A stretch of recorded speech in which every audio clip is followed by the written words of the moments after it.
Yes. Salvia. Here. Albrecht. Here. Gould. Peterson. Well, it's not here on purpose. Sage. Here. Trent. Here. We do have a quorum. Thank you, everybody, for coming tonight.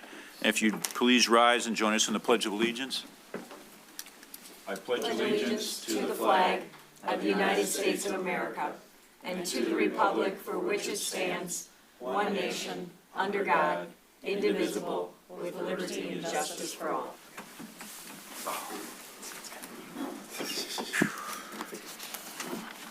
Thank you, everybody, and welcome, and thank you for coming. First, we have public comments, scheduled and non-scheduled presentations. So first, we're going to start with the presentation, very exciting, of a certificate of accreditation by the Michigan Association of Chiefs of Police. So come on up, welcome. Introduce yourself.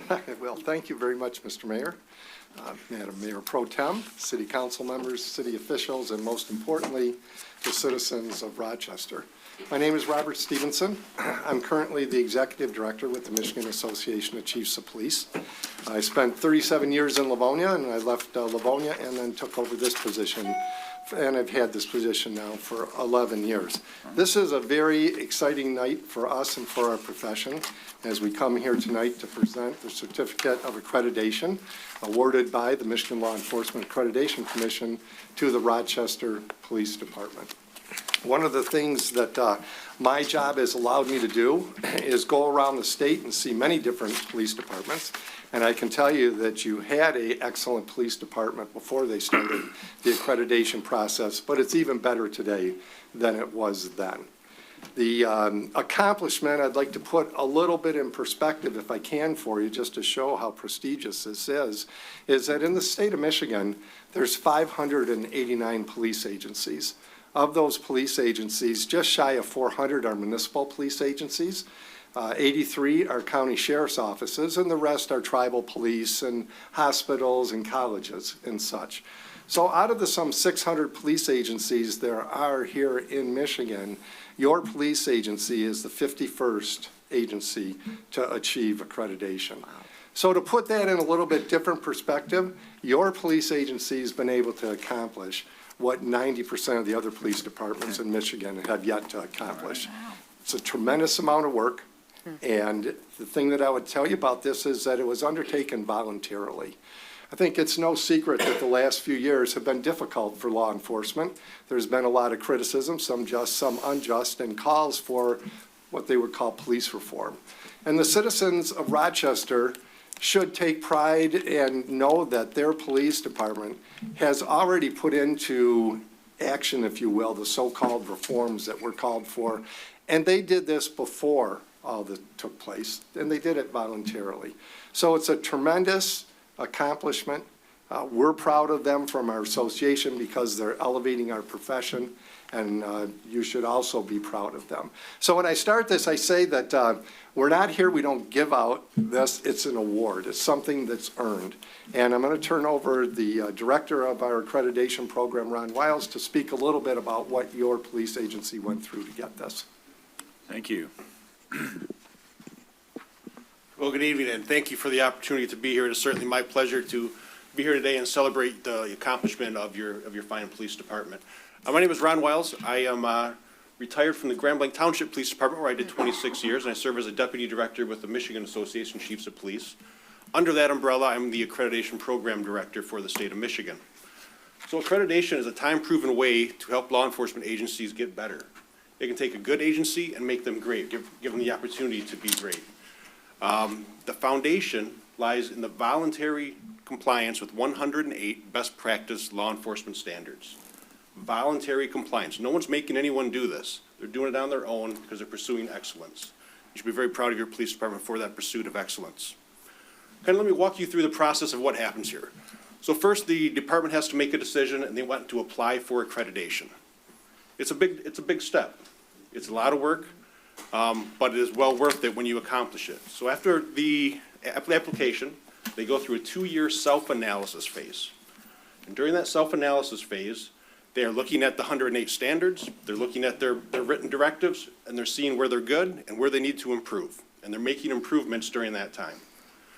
During that self-analysis phase, they may bring in people to do a mock assessment. Well, they'll bring outside assessors into the police department to give them an outside look at their policies, at their directives, and make sure they're complying with the 108 standards. At the end of that self-analysis phase, we do the on-site assessment, where the program director will assign 2 assessors to come to the agency, probably spoke with some of you during that time, spoke with community members, spoke with the department members, and reviewed all of the policies and written directives of the agency to make sure they comply with the standards. Now, it's one thing to say that you comply, but the meat and bones behind the accreditation program is you have to show that you comply with something that we call proofs. Now, proofs could be interviews with people. They could be walking around the agency to make sure if things are secure and how they should be. There could be a number of ways that you can prove it, but you have to prove it to the assessors that you do it. You just can't say, yeah, we do that.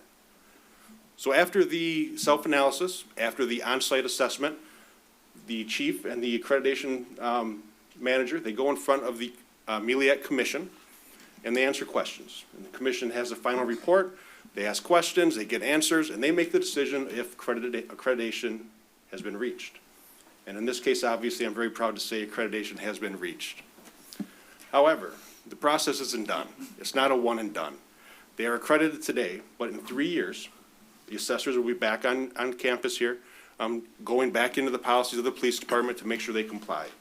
If they do not comply after that 3-year mark, they will not be accredited anymore. The first accreditation is a promise made.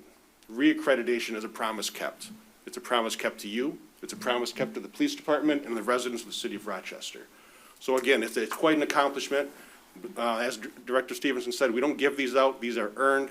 And everyone should be very proud of what the police department has accomplished. With that, Director Stevenson? Sure. Chief, if I could ask you to join me up here, please.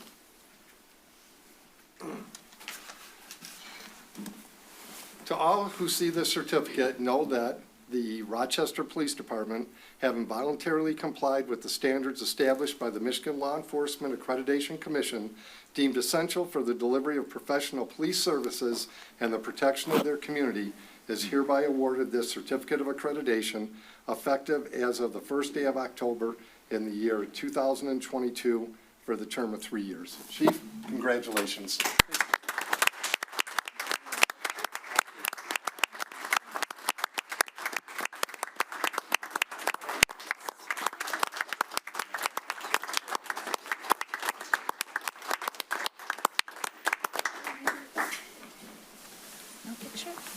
Thank you very much. If I can just say a few things. Certainly, thank you to all of you. You're all part of this process as well, and the support that we receive from City Council and our residents certainly help us to get to this point. Can't say enough about the efforts of Lieutenant Harper. He was the architect behind this. He's the guy that put this all together, that kept things going, and it certainly bodes well for the future of the police department as someone who was instrumental in getting this process underway and will be managing it for the next 3 years, for sure. And it certainly is a statement to the officers that you see here and those that are that work the streets every day. Because this demonstrates the work and the effort and the integrity that they have in performing their jobs here in the city of Rochester. So, again, it's a very proud day for all of us. It comes with a lot of responsibility, and we accept that responsibility to continue to perform our job to these high standards. And we're certainly very pleased that we were able to make this accomplishment happen today. And again, my hat's off to these gentlemen in the back of the room as the people that certainly deliver the goods to our citizens every day and do it well. So thank you. Thank you, Chief. Councilmember Albrecht, everybody probably wants to say something. I wanted to thank both Mr. Stevenson and Mr. Willis, and my only question is, what took you so long? We've known this for many, many years. But congratulations, Chief. And I know everybody's going to say something, but when you think of police, you think of to serve and protect, but I think our police department goes just beyond that. Mm-hmm. I think, I bring my grandchildren to the open house. When we have controversial parades in town, your people are there to hand out water to the people to make sure they're welcome in our town. So while you enforce the law and protect us, and I sleep better at night knowing all of you are there, the things you do proactively to ensure community love, support, collaboration, togetherness goes above and beyond any police department. Thank you, Chief, and I know a department's only as good as the people there, and, we interact with them all the time, and they're all exemplary, so congratulations. Thank you. Now, you're going to go down the line. Councilmember Sage, you want? I'm going to joyfully share in advance the consensus of my colleagues and just feeling the pride to live here and thanking you for the dedication, you and your force, and all the benefit you provide to our community. And I also, with the fact that it's voluntary, it really shows beyond just a commitment, an understanding of what it is here to live in Rochester, and you guys exemplify that, and I thank you very much. Congratulations, sir. Thank you. Councilmember Trent. Yes, I'm just happy that you got the validation that you deserve, because I've always thought you were a great police department, and you've gone way above and beyond the call of duty. So thank you very much, and all of you. Mayor Pro Tem Salvia. Thank you. Thank you. I echo all the comments by my fellow council members. So proud of the police department here in Rochester. So proud. Every day you make us all proud. We feel safe. And thank you. Thank you for everything you do. Thank you. Thank you. I would just like to say, first of all, I feel pretty safe tonight with all you guys out here. Thank you to the chief. The chief's been here a long time, has done a fantastic job as a leader, so thank you for your leadership. Thank you guys on the force. I know a number of you guys have been here a long time. Lieutenant Harper, great job. I've always said a great city is a safe city. We're safe. We feel safe. And I've never had any question that you guys are going to do the job correctly and to the best of your ability. So again, we're blessed to have our police force. You guys do a great job, so thank you, and God bless. So thank you. Thank you very much. I appreciate it. Thank you, Chief. Thank you. Congratulations. Thank you, guys. Thank you. Yeah, congratulations.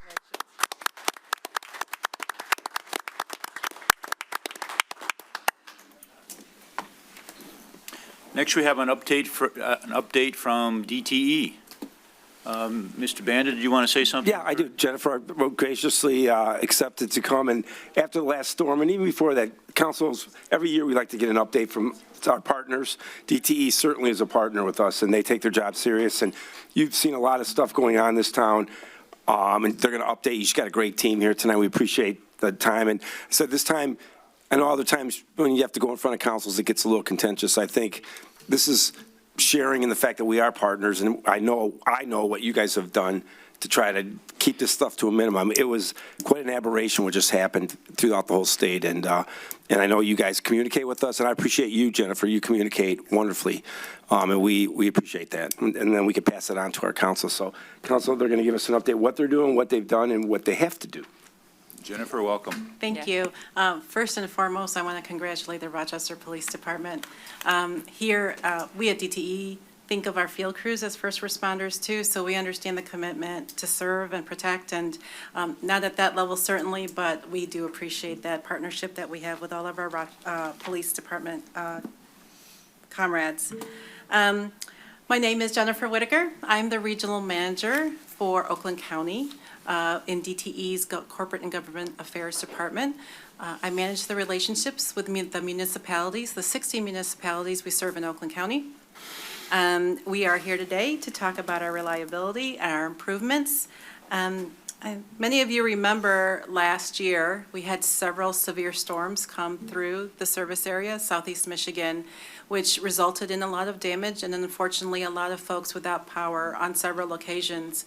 We've done a lot of work since then. That's what we'll discuss tonight. Again, as Nick said, we'll talk about the plans for more work to be done to further improve reliability and provide some grid improvements. And then we'll touch a little bit on the last storm that we had, the last major storm we had in the last week of August, which was also pretty damaging. resulting in nearly 450,000 customers at some point without power during that week in just southeast Michigan. That doesn't count what happened over on the other side of the state. I've brought the subject matter experts here today because I'm certainly not. Nick Paglia is here with me today. He is the supervising engineer for this area. He will run through the presentation with us today. Kathleen Simone is the manager of planning and engineering for this region. Jerry Tullio is our new operations manager. He manages all the crews that serve you and work in this northern part of Oakland County. And then my peer and colleague, Phil Whitman, he's the regional manager that manages relationships with the municipalities in Macomb and St. Clair counties. So we will get started, and I'll turn this over to Nick. Thank you. Good evening, Council. Again, my name is Nicholas Paglia, Engineering Supervisor for our Northwest region. Really quickly, I just want to convey my congrats to the Rochester Police Department for their Thank you. achievement. So I want to make sure that that's the highlight of the night, besides just DTE. So, so on the screen, we have a copy of the presentation that I would like to go through with Council and the residents here this morning. This is catered to specifically, obviously, the city of Rochester. So we want to go down to the next slide, and I'm not sure. Oh, I guess my laser pointer does work. So starting with Rochester in general, we have 5 what we call general purpose substations that serve the residents, the businesses of the city of Rochester. And it's the city outlined in blue, and you can see kind of scattered around the city, the various substations.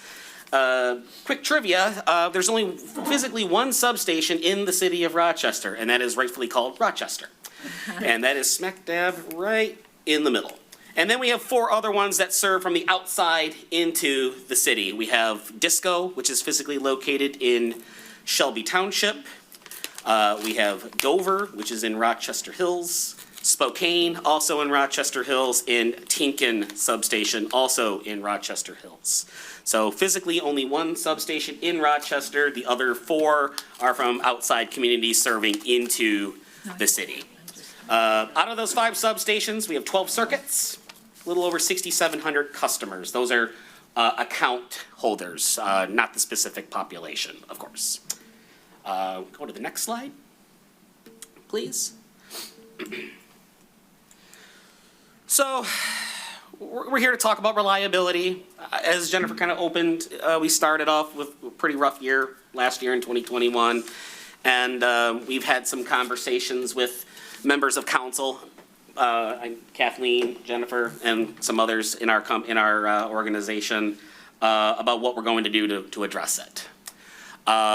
So while as a whole, we have seen significant improvement over the first, call it 10 months of the year.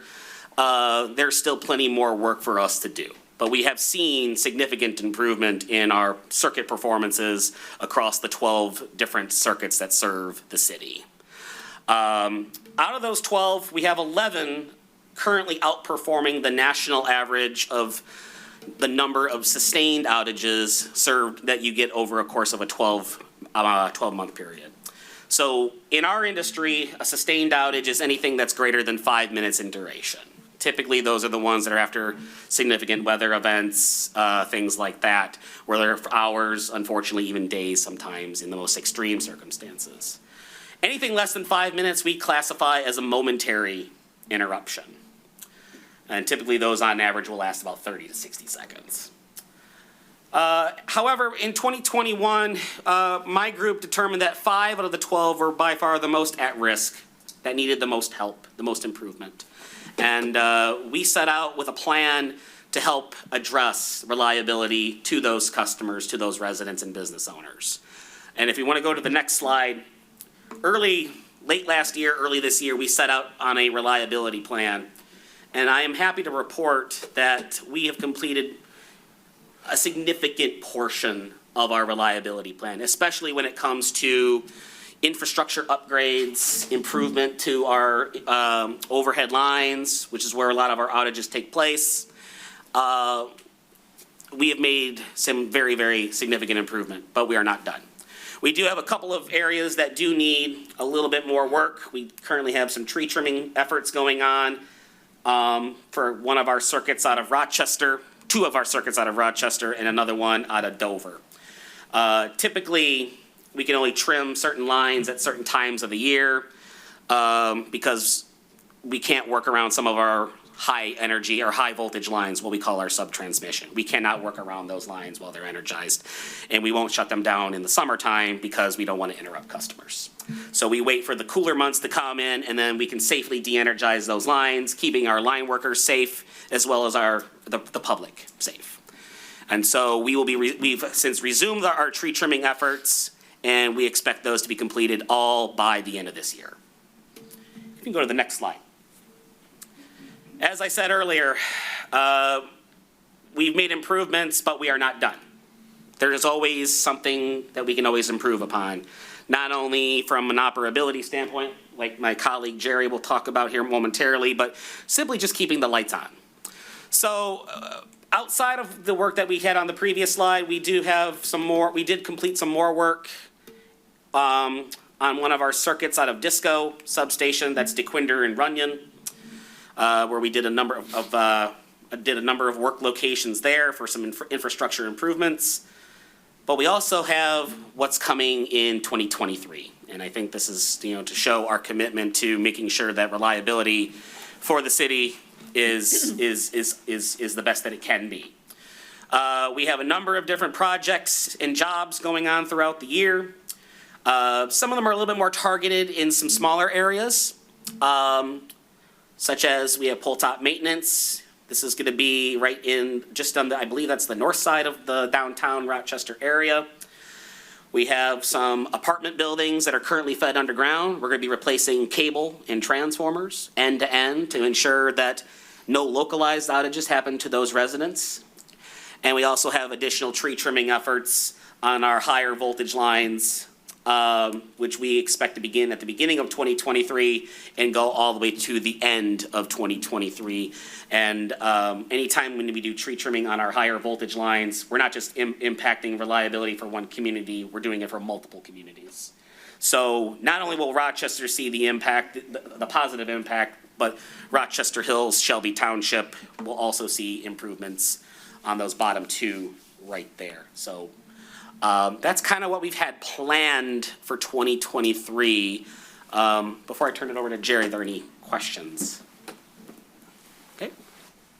I'm going to turn it over to Jerry. He's going to talk more. Sounds good so far. Okay, that's good. Well, I'm going to turn it over to Jerry, our operations manager, and he'll talk a little bit more about the August storm event a little bit more. Yep. Thanks, Nick.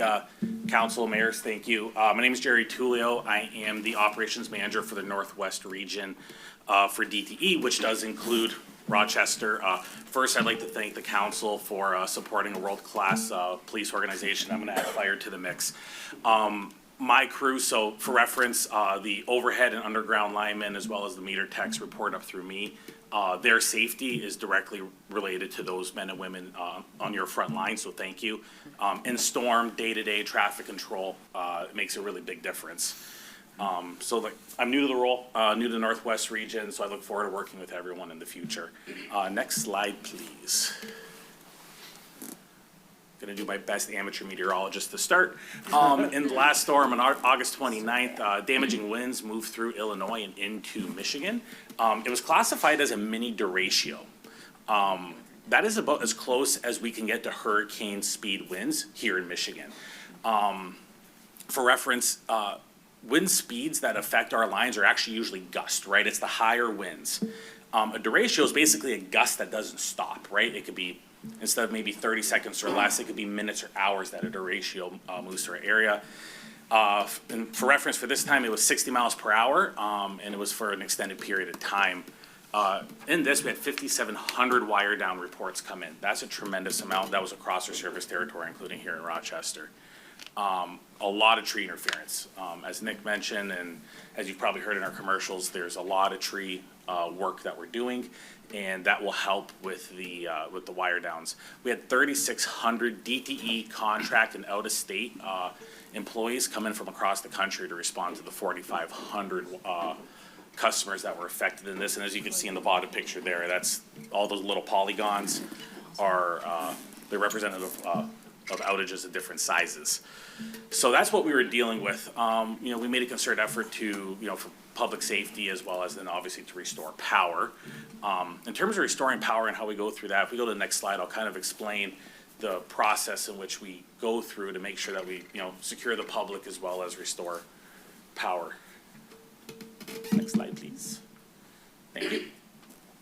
So top priority, obviously, safety events, public contact, public trapped are at the highest level. Police and fire events are next. So those are ones where we have police, fire standing by. We don't want to tie those resources up. We want to keep the police and fire crews moving. Other pole-to-pole wire down events, and then other hazards and ground alarms. Ground alarms are something that we get in our system here at DTE that indicate that there may be a line on the ground or something else.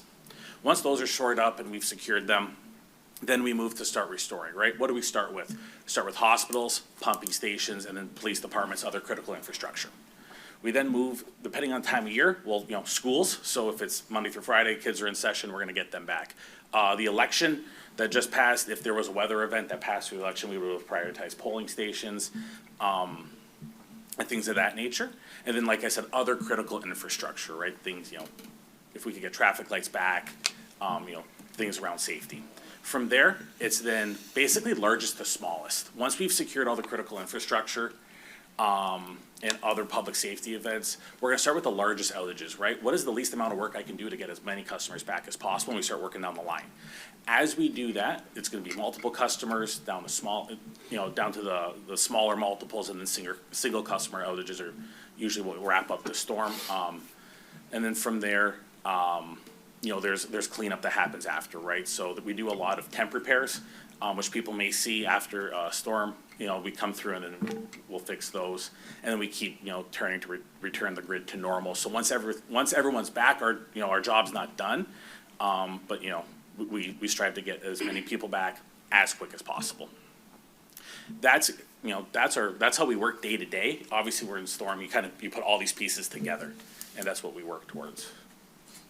Any questions about that process? No? Okay. Thank you. I think if you want to go to the next couple of slides, just really, really briefly, there's a couple of pictures from the August storm event. You can just really quickly, you can see tree branches getting tied up in lines. You got tree branches actually on top of lines. Some of them are on roads, kind of like the first two on the left. This one that was taken at night. And then you get the ones that are obviously in backyards. And then if you go to the last slide, one more set of pictures, you can see, you know, actual tree on actual wires in this circumstance. So these are just some of the photos that our field workers picked up over the course of the August storm event. I'm sure there's a lot more still that's out there, but this is just some from our end that we can share with you, that we were able to share with you this evening. Thank you. Councilmember Albrecht. I'd like to thank all five of you for coming out, Jennifer, Phil, Nick, Kathleen, and Jerry, and the two of you for doing the presentation. Here's what let's ignore the last storm. That was, as you described, a very infrequent event. What I hear, I live in a development, I've been there 18 years with underground wires. So I've always joked up until recently that, well, when the storms come through, I'm usually in pretty good shape because all the wire's underground. Anecdotally, and I have a home office, over the last few years, there's been more of these outages. Let's ignore the major storms because that's out of control. And in terms of the storms, you do respond as quickly as possible. When you were here about a year ago, I think you were here, we were just getting a lot of these, what you call minor outages. You know, they weren't less than 5 minutes, but they were for an hour or two, and I don't know if that was why you were strengthening the circuits or else. But so what I've heard and what I've experienced is just less reliability in the last couple of years on these, forget the major storms, just these outages. You know, I work from home. the router goes out, you got to wait to reboot it, you're in the middle of a Zoom call or something like that, everything goes down. And again, since the pandemic, a lot of us are working from home, so you're probably getting a lot more concerns from not only residents of Rochester, everybody else, people working from home going, what's up? You know, I can't get on my computer and I can't do anything. The second thing I hear from residents is when something happens, and again, the safety of your workers is paramount and the safety of people where there are down wires, understand that, and I use the app religiously, and in my development, I try to snapshot the app and put it out to my 2 HOAs that I live on. I live in one and the other, just to sort of help get your message out. But improving the sort of reliability of when, and I know you can't put the estimated time, you know, accurately, but when you see something, it's Monday and estimated restoration is Friday, and in actuality, it usually comes back Wednesday or so. It really frustrates a lot of people. So again, forget about the storm. Yep. That was, you responded quickly. I know we had a challenge on Main Street where our lights were out, I think, till Friday, and I know Mayor Pro Tem's subdivision was one of the last to get power back on. I was sort of in the middle.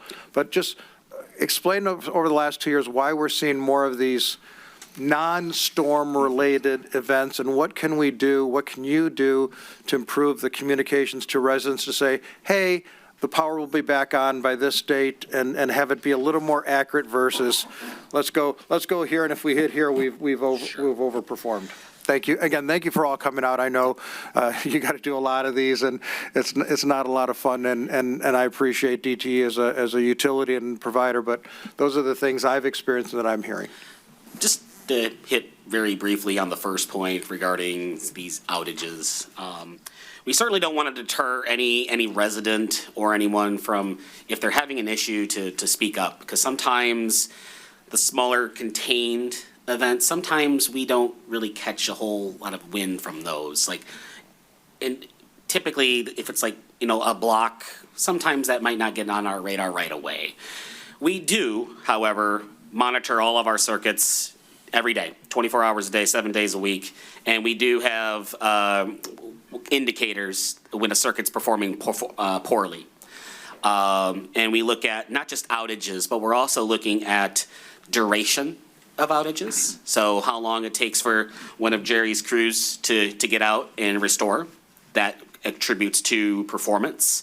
So we do look at all 3,300 of our distribution circuits across our entire service territory, from Monroe all the way up to the Thumb and all the way out to Williamston, out to the west. We do monitor very vigilantly and diligently regarding circuit performance. If there is a constituent or a resident that is having issues, I would encourage, and again, we don't obviously want to bombard you guys with phone calls because that's not fair to you guys, to let us know, and we can look into it, because there's a high possibility that there's already something going on to address it. It just might not be, because sometimes it's always trying to get a hold of somebody, and I know that there's a constant remark that I always told about reaching out to us. But Nick, is there a reason over the last 2 years that there's been more of these outages, non-storm related? So specifically for Rochester, I will be candid. I wasn't prepared for that question, but that is something that I'd be willing to take back to my engineering team, because that is what we do. We investigate every outage on our system, root cause, why did it happen, and what did Jerry's crews do to fix it, whether it's an hour long, 2 hours long, 2 days long, whatever the case may be. That is something that I'm willing to take back to my team, and I'd be willing to funnel that back through Jennifer to report back out to council. If we have a targeted area or a specific area to look at to help, then that is something that we will use to kind of build our investigation around that. And that really goes for really anybody, to be honest. It's not just anyone on council, but really anyone. So we'll be willing to take that back, and we will report out. Yeah, I can answer the second question. I do think for the first question, prior to 2021, a lot of those outages were due to the trees. And so we pulled ahead the schedule for the tree trimming schedule for Rochester and Rochester Hills. And that's why we've seen at least the numbers to say that we've had improved reliability and less outages since before 2021. With regard to communication on the app, that is one big lesson that we learned, and we're still working on it. It's not fixed yet. We are doing our best and darndest to get it right in this last storm. I mean, Jerry can attest, we are trying to figure out every which way. And part of that estimate really is getting eyes out in the field, determine what happened, determine what it's going to take to fix, and then figure out how long it's going to take to fix, right? Those are the three major things we need. So when your customers look on the app, that first estimate is a true estimate, right? If we get up down line and we think it takes however many hours, for 4 to 6 hours or so in a non-storm event, then that's what gets put on there. Once the field crews get eyes on it, then they go back into the app and they readjust the estimate. So that's why you're seeing some of the changes in the estimates. It's really about getting eyes on the problem that's out there. Thank you. Mayor Pro Tem Salvia. Thank you. Thank you for being here tonight. You all have tough jobs. I have two questions. One is related to a recent kind of spot outage that affected Power Pharmaceuticals, Older Person Commission, and Controller Tech. Yep. It was October 19th and 20th. Maybe that's a good spot outage to root cause, but then also I know there's still some questions around reimbursement for business loss during that time. I believe those discussions are still underway. And then secondly, can the OPC be bumped up on priority? Can it be considered a critical location? It's for our seniors. It provides shelter, warming, cooling, showers. They do have generators for the Meals on Wheels, but it's a critical center. So could that be considered a priority? Maybe it's a question for Jerry. So, two things. First, Jennifer could take that back to work to get it coded correctly in the system. The other thing I'll offer to Mayor Pro Tem and everyone on council is she has my contact information. Jennifer, can you email it out? Speed dial. Yep. In the meantime, as we work to get it, reprioritized in our outage management system, if something critical comes up, you guys will all have my phone number. Please reach out to me, text or phone, and I mean it, and I'll get a crew out there immediately. Okay. I've talked to the folks at OPC. I recognize the problem. I don't know from an engineering perspective what the issue is, but we will take that back and work. Okay, thank you. Councilmember Sage. Thank you, Mr. Mayor, and thank you all for the presentation tonight. So maybe a suggestion on just to your comment earlier about all the things you're doing to help update or expedite the updates on the app. So when you mentioned that you only get an assessment once the field crew goes out, right?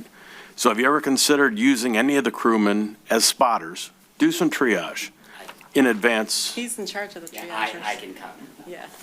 Go, but by all means. That's my And question. we're also adding, what do you call it? Automated equipment on the grid to help us also do some of that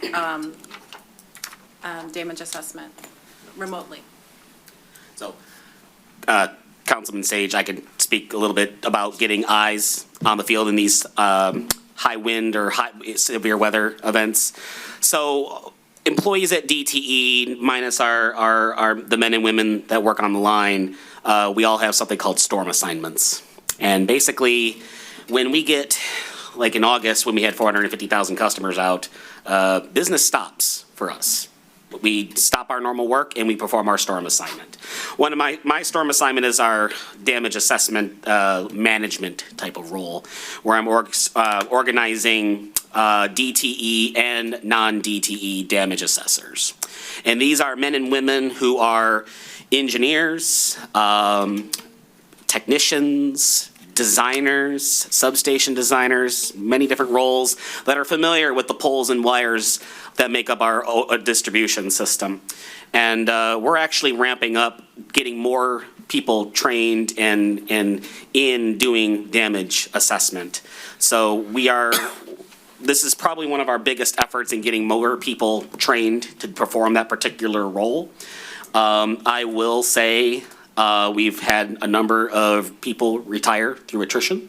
And so we're starting to get younger folks to take on this particular assignment when we get these severe weather events. So it's getting them trained and getting them to understand what it is that they're looking at. And that's going to help contribute to estimates, making them more accurate, making sure that residents and businesses get the best possible information when they pull up that app, for example. So we are doing a lot. That is actually one of our 2022 big items for this year, was to make improvements in our damage assessment process during storm events.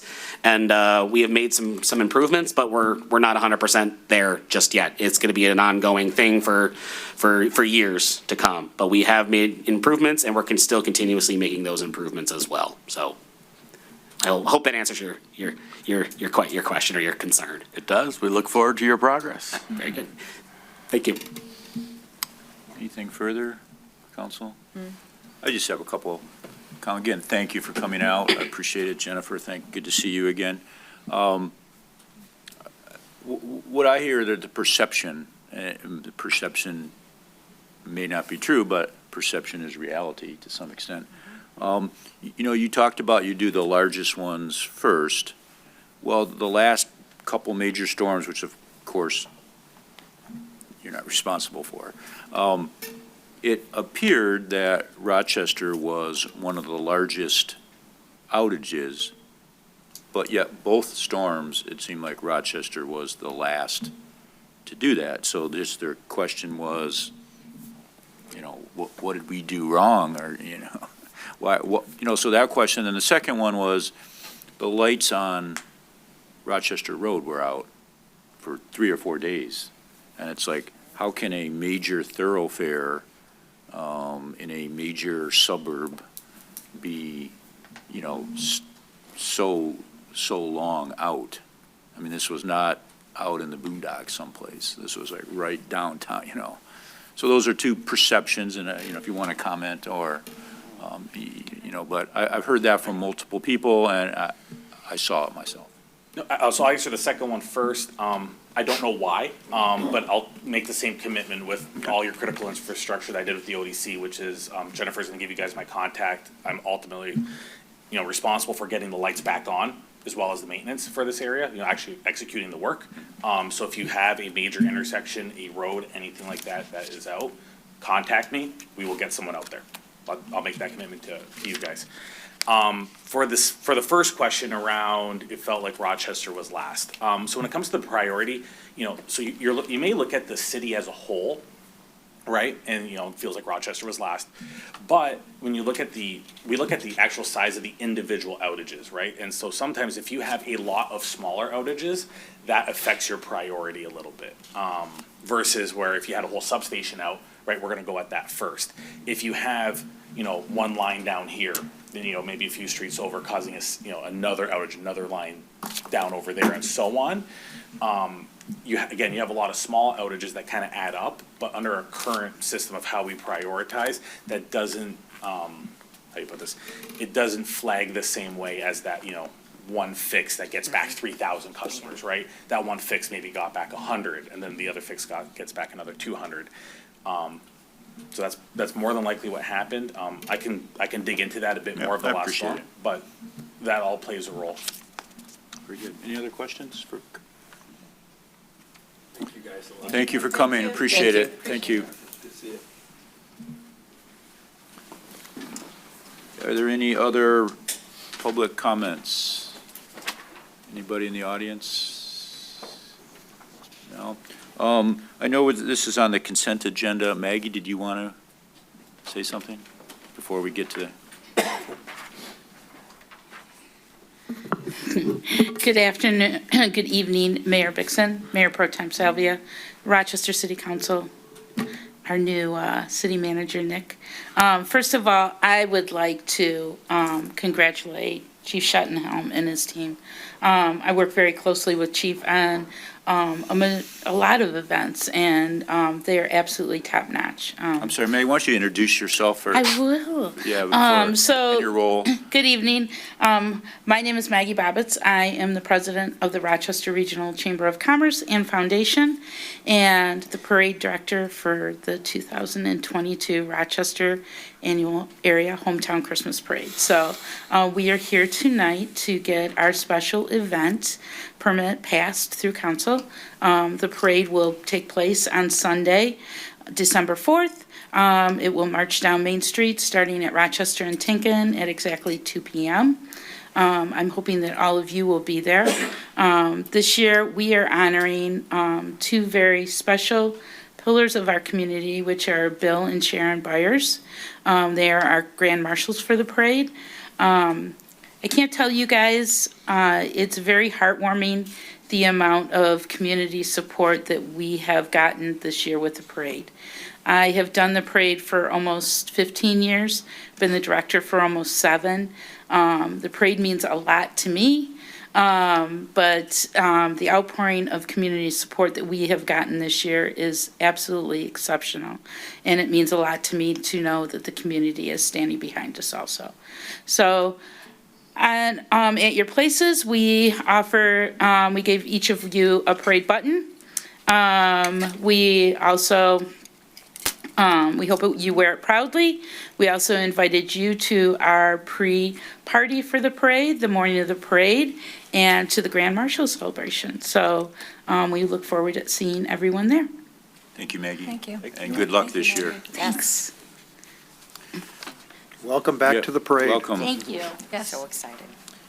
Okay, so first we have the approval of the minutes. Motion to approve the minutes from the, There weren't any in the There packet. weren't any? There were not any. Yeah. Because the with the election, thank you, exactly, we'll do it thank the you. next. Okay, now we have approval of the consent agenda. First, for Maggie's, is consideration of special event application from the Rochester Regional Chamber of Commerce to hold the annual Rochester Area Hometown Christmas Parade on Sunday, December 4th. Next is a consideration of a special event application from the Rochester PSD to hold the Caroling in the City event on Sunday, December 11th. Next is a consideration of a special event application from the Leader Dogs for the Blind to hold Frozen Paw 5K on Sunday, January 22nd, 2023. That's right before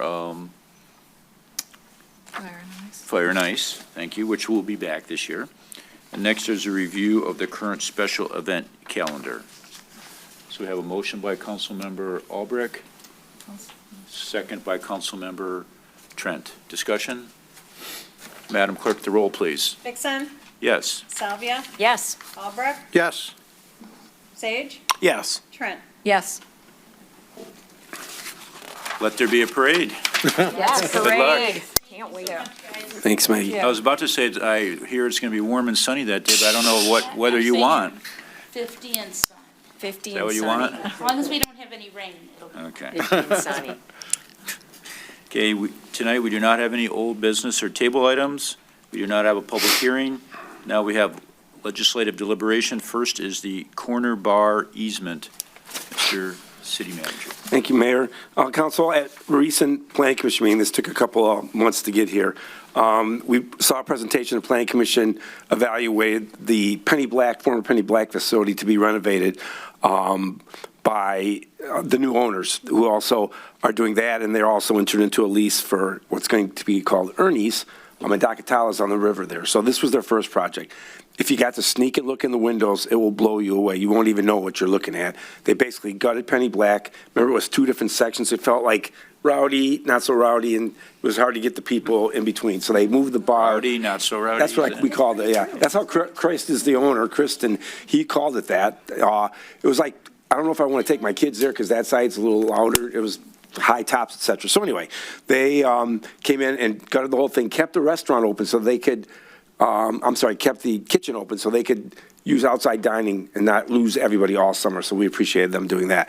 So first phase was gut the inside, new bathrooms, handicap accessibility, a substantial investment. It looks like New York. It's spectacular. In the spring, maybe in the winter if the weather's halfway good, but we're not counting on it. Then outside, they're going to remove the pillars that weren't there originally when it was the post office. So they, and Chris remembers going there, remembers his grandpa sending them to pick up letters at that post office. So it was something personal for him to do this. They will then remove those pillars, reconfigure the fencing to give more room inside that bar area. So it was really crowded, if you remember right. So, and upgrade that whole outside. They wanted to really respect the heritage of the building. And I think Jeff, and the mayor and Councilman Sage, the architect is unbelievably passionate on this presentation of what they did and got approved. So next step will be then do the outside. When they did that, they wanted to green up that area outside the fence. So there's an 18-inch buffer from the property line where the bricks are now that's into the city. So Vidya felt it was important to formalize that 18 inches, and we're going to put English U's in there. They have to maintain them, replace them if they're dead, keep them watered, there's irrigation going, et cetera. So because it's technically in the right of way, we asked for an easement. Attorney Crott wrote that up. They agreed to it, and that's what we're asking for your approval tonight, to approve that easement. Mayor Pro Tem Salvia. Thank you. Thank you for the update. I'd like to make a motion to authorize City Manager Banda to execute the attached easement for the public right-of-way for the Rochester Corner Bar. Support. Motion by Mayor Pro Tem Salvia, support by Councilmember Sage. Discussion, Councilmember Albrecht. Nick, does this impact anything that Pocket Park we put along the side? No, sir. So it's only on the 4th Street side. Okay, great. Thank you. Madam Clerk, the roll, please. Vixen, Yes. Salvia, Yes. Albrecht, Yes. Sage, Yes. Trent. Yes. Thank you. Next is a consideration of application from LoJack Hospitality, which is, I believe, the Roxy Property LLC, and Brown Iron Brewery LLC for a new Class C liquor license and to set the required public hearing for the recipient. Mr. City Manager, Mr. City Attorney, do you Yep, want to kind of explain? maybe we'll do what this we're- together, and Chief Steve can jump in if he needs to. So, full disclosure, thank you, Kelly. Kelly was looking for liquor licenses for the Roxy. I'm Kelly Allen, and she is the guru of liquor licenses in the state of Michigan, and I've known her a really long time. And she said, hey, did you guys know that because of the census, you were awarded a free Class C quota license? Nobody told us that. The Liquor License Control Commission didn't tell any community, I don't think. So we called around, and everybody was kind of shocked, as we all were. So we were awarded one more license. I've been here 14 years, never dealt with one. I think it's been a long time, probably from 2000 census, that we crossed that threshold to get another one. So at that time, a couple of months ago, Kelly and her represented her client, and Glenn's here this evening, and when we talked about the Roxy that's going in, I'll let them make their presentation. Both of them are going to do that. So they applied right away when they found it for the application. So we looked at what other communities did, including Birmingham, and a lot of people put that out there to say, hey, anybody that's interested, we got a new license, and the council will deliberate at a certain meeting. So we picked tonight. We gave everybody until November 6th to apply. That was a good suggestion. We actually had two other people other than Brown Iron Brewery. They can remain nameless, but they wouldn't have come close to meeting the threshold of our ordinance. So our ordinance has like 18 or 24 points in it that says you shall or you should do this when we evaluate you. And then Brown Iron Brewery, again, they've been trying to get into this town for 7 years. Timing's everything. They found a spot, and when they found the spot, they saw the advertisement and then knew that that was potentially a Class C liquor license that they would have to get in order to do what they wanted to do. So as we went through this, we took both applications, laid them out, and tried to compare for you. That's the data you got a few weeks ago. The difference between the two, again, full disclosures, when Brown Iron came in, they didn't know about this in the beginning as they were researching, and they were looking at a bistro license. So remember, we have unlimited, really, bistro licenses based on criteria. They're like $25,000.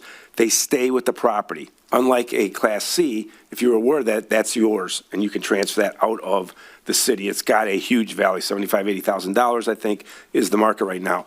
So we checked with the Roxy at first, when they first came in, not knowing in the beginning conversations that maybe they could look for a bistro license. They don't meet the criteria due to the size of and nature of the facility, which they'll go over. And in our discovery, we did discover that Brown Iron would be eligible for a license, and we let the owners know that. So I wanted both parties know that, and I want you all to know that that's a possibility. Nobody here was taking favorites. We are so excited to have both of these entities in our community to make us in the downtown better. So I think we're going to have the Roxy go first. Kelly's going to come up and go through a presentation that they put together, and then I know we'll have Brown Iron come up. And it's a hard decision. I get that. And again, normally staff's not afraid to put a recommendation out there, but this is purely a city council. I'm dogging it, so it's a city council decision. Don't have to actually give either. You can hold it for future development if you want so. And the next step, if you chose one, would then be to set a public hearing for that client to come back and go through a public hearing. Very good. Councilmember Albrecht. One question, Nick. You answered a question I was going to ask, the bistro versus the Class C. Right. With a bistro license, can you serve liquor and everything else? I mean, so each, Yep. just the only difference is that with the Class C, you can transfer that anywhere. Right. With the bistro, it stays with the property. Absolutely. And through the chair, the bistro license, their redevelopment licenses, some people call them DDA licenses. They're more specific, and there was something that hung up a lot of people was no more than 6 seats at a bar. 75% of the front of the building had to be glazed windows. It was really, we were talking like Bologna's is the last one that got one. They fit that. I think, Kelly, you probably represented them, I think. So they fit that. Brown iron, the one thing that Brown Iron can't do is get the 75% glazing because they're taking the emergency veterinarian clinic down on 2nd Street. Wisely, when council wrote this ordinance, it said the planning commission may find exception to an existing building that would be an undue hardship or change the character of that building by having to rip out the front of the building and put glass. It gives the planning commission that right to waive that. So taking that away, which we would because the building's got character, then they would qualify for that. Thank you. Okay, so let's have the two presentations, and then we can have a discussion up at council. So welcome. Thank you. I appreciate the time. My name is Glenn Wilhelm from the Roxy. This is my wife, Katie. Hi. So, we wanted to give you a brief presentation. Some of you have seen this presentation, some have not, on what our concept is with the Roxy and some of the advantages that we would have with consideration for that application. So this is the original picture of the former Village Shoe-In building. So it was originally the single portion of the building here was a church, and it was built in 1860. 1854, there it is, 1854. So you can see this building predates even this Rochester being a village. It goes pretty far back that it was a community center, and that's kind of the same concept that we're turning that building back into a gathering place. So here's some changes to the building over the years. I believe this picture here is in the early 40s or 50s, and then we got something in the mid 60s, and then we got the current, what you see here now on Walnut Street. So these are some of the things that Katie and I own. We've owned Younger's Irish Tavern in Romeo for a number of years. Last year we opened up the Oakland Kitchen and Bar in Oakland Township, a modern steakhouse there. We've got a deep history on doing restaurants and entertainment. So we'll be working that right into the new Roxy program. Here's some interior pictures of the Oakland Steakhouse. And then there's some pictures of Younger's Irish Tavern. Younger's Irish Tavern is a two-story building, has a 180-seat restaurant on the first floor and a 230-seat entertainment venue that you see here on the second floor.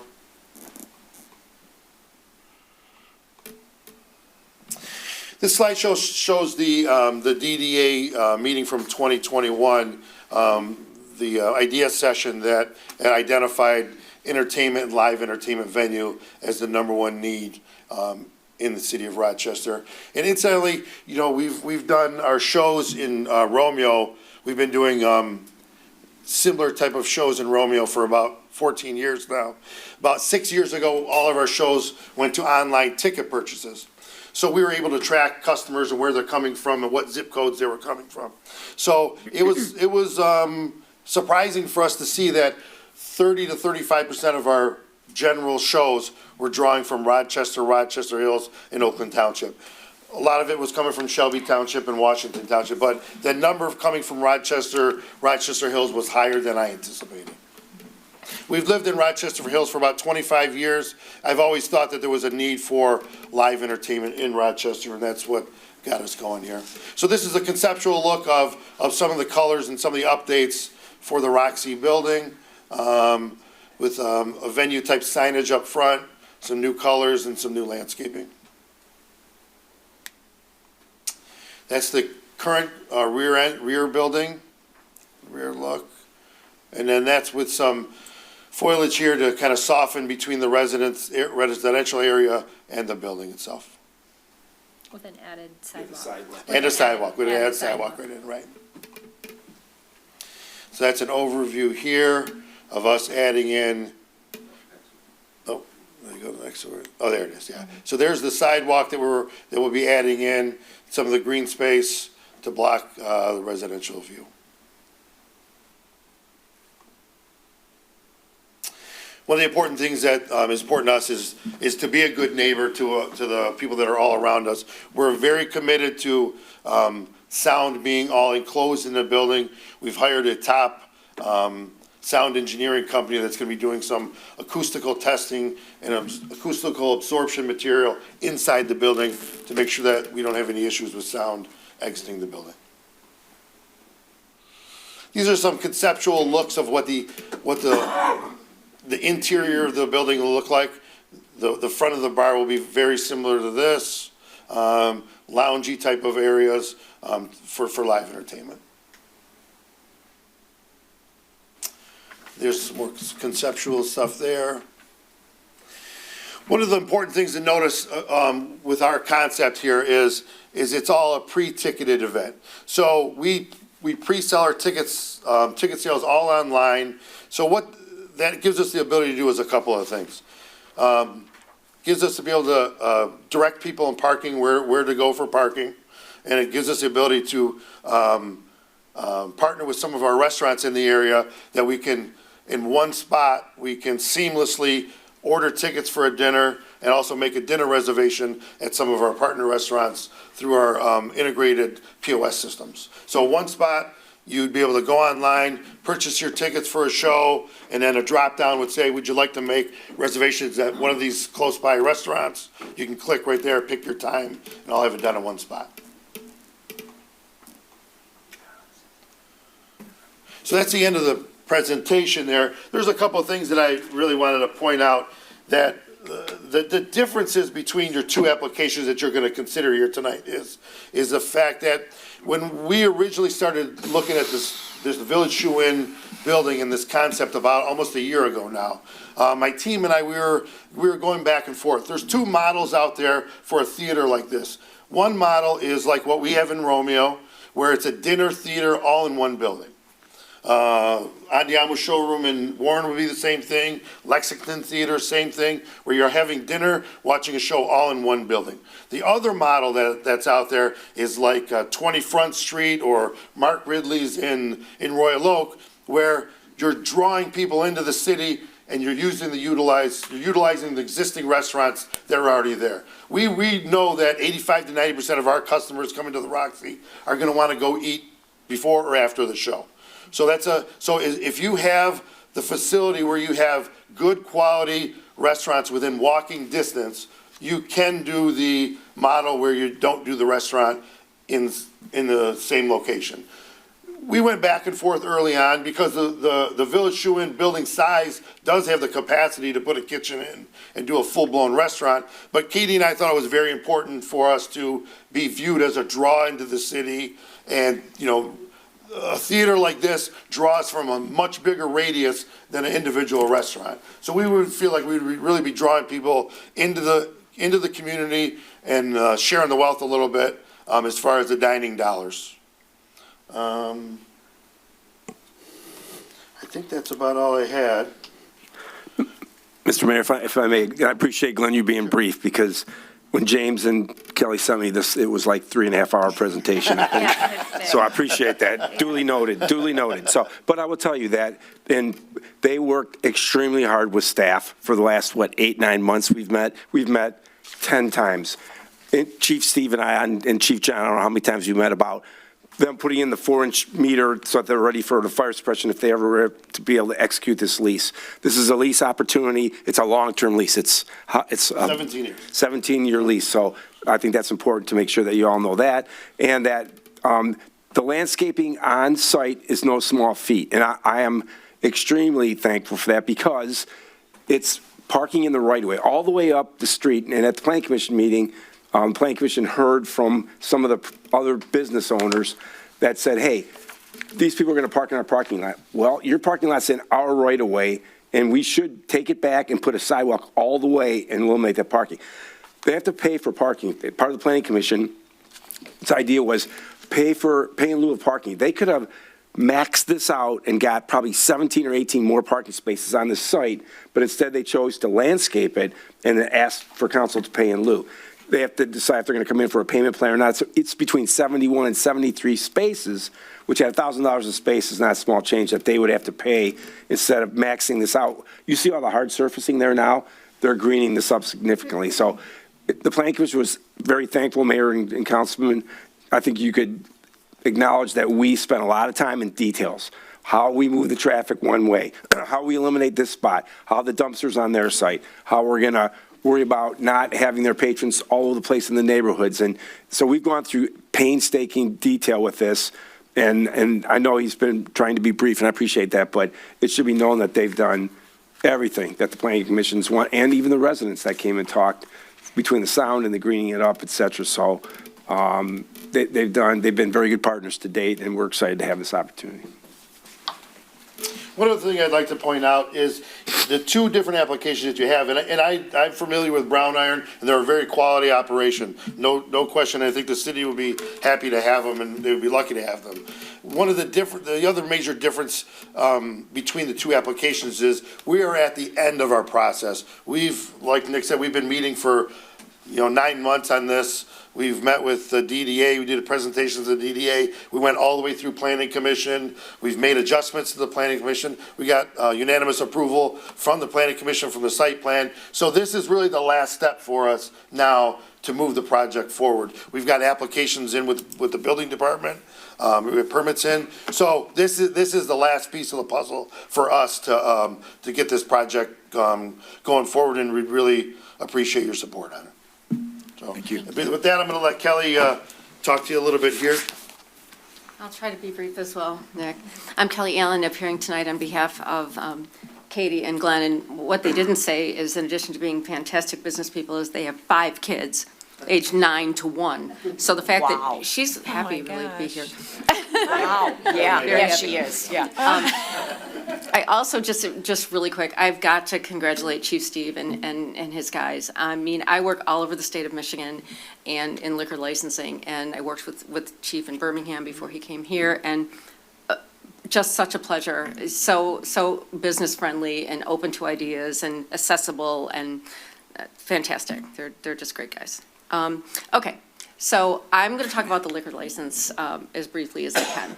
Yes, you did get a new quota license, and it hasn't happened in the city of Rochester since 2010. So for every 1,500 in population, the state of Michigan allocates 1 additional license. And there were a few cities that got a bunch of them. I was stunned.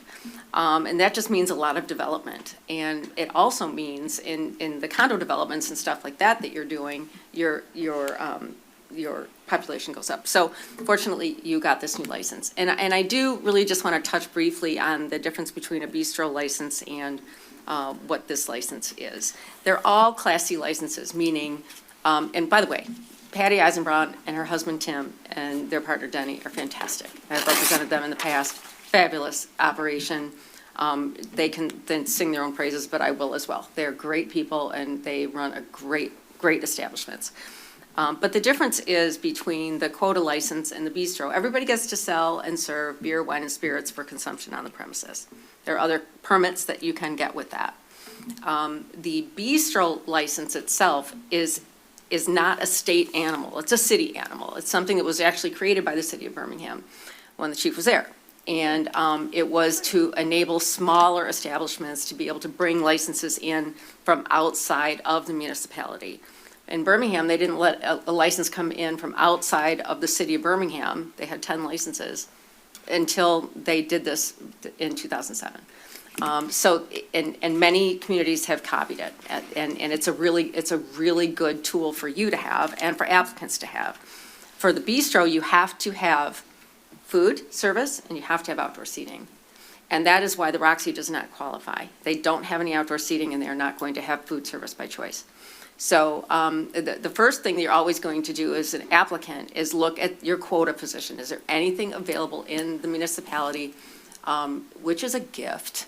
It's a gift. Because then you don't have to, your next step is to go find one on the open market. And Nick, I love you, but since probably you wrote that, the cost of Oakland County licenses went up, yes. I can't find them. I mean, they're more like $90,000 or $95,000. But it's not always about the cost either. It's about, you know, what your ordinance says and what your policies are and what you're looking for to award this kind of a gift. Because as Nick said, you don't have to give it. There's nothing that says you have to give it. But you do have this one. And for the reasons I'm about to set forth, I really do think that this developer and this applicant really deserves to get this one.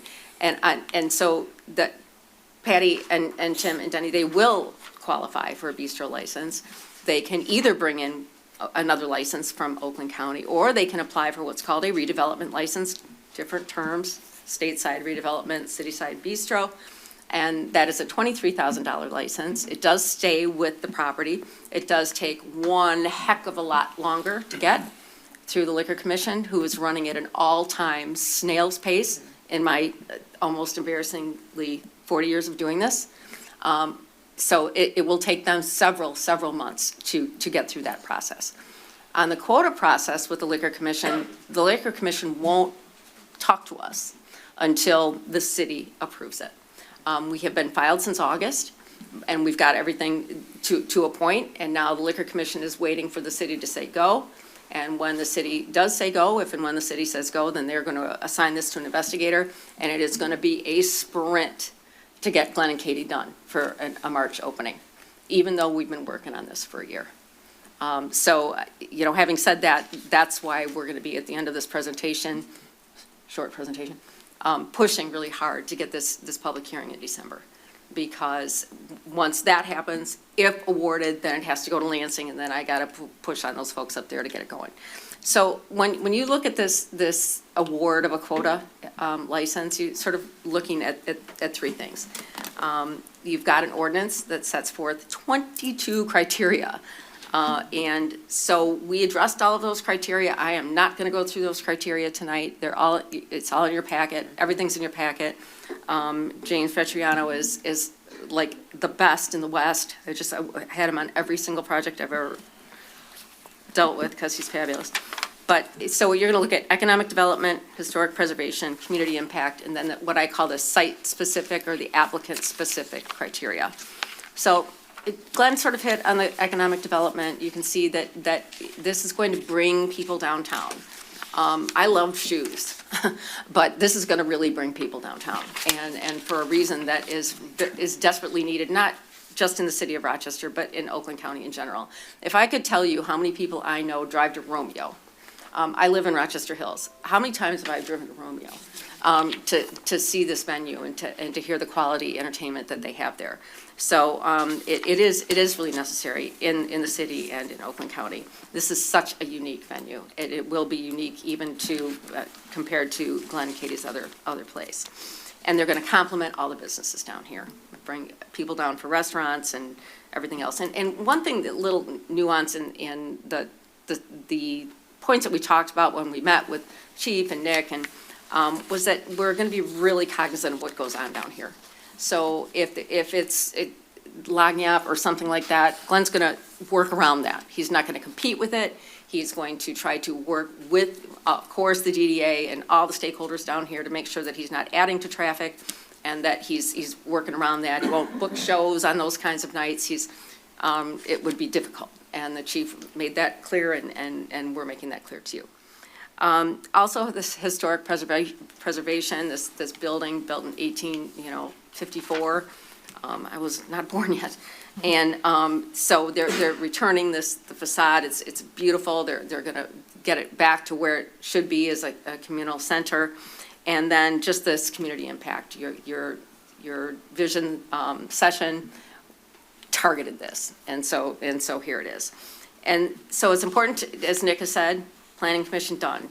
We were, I'm going to say, really patient, as were everybody at this table with us. We wanted, I mean, I came on like a bat out of somewhere. Like, we have this quota license, put me on an agenda, and Nick said, no, you have to go through planning first, and so we did. And I think Glenn was very, anxious. He's putting a ton of money in here, and the way the liquor code works and the way these processes work, you have to spend a lot of money to get to this table, and a lot of time and a lot of effort. So we were patient. He did everything that the planning board or planning commission asked him to do, and he got through all of that. As I said, everything is in with liquor control. They're just waiting to say go.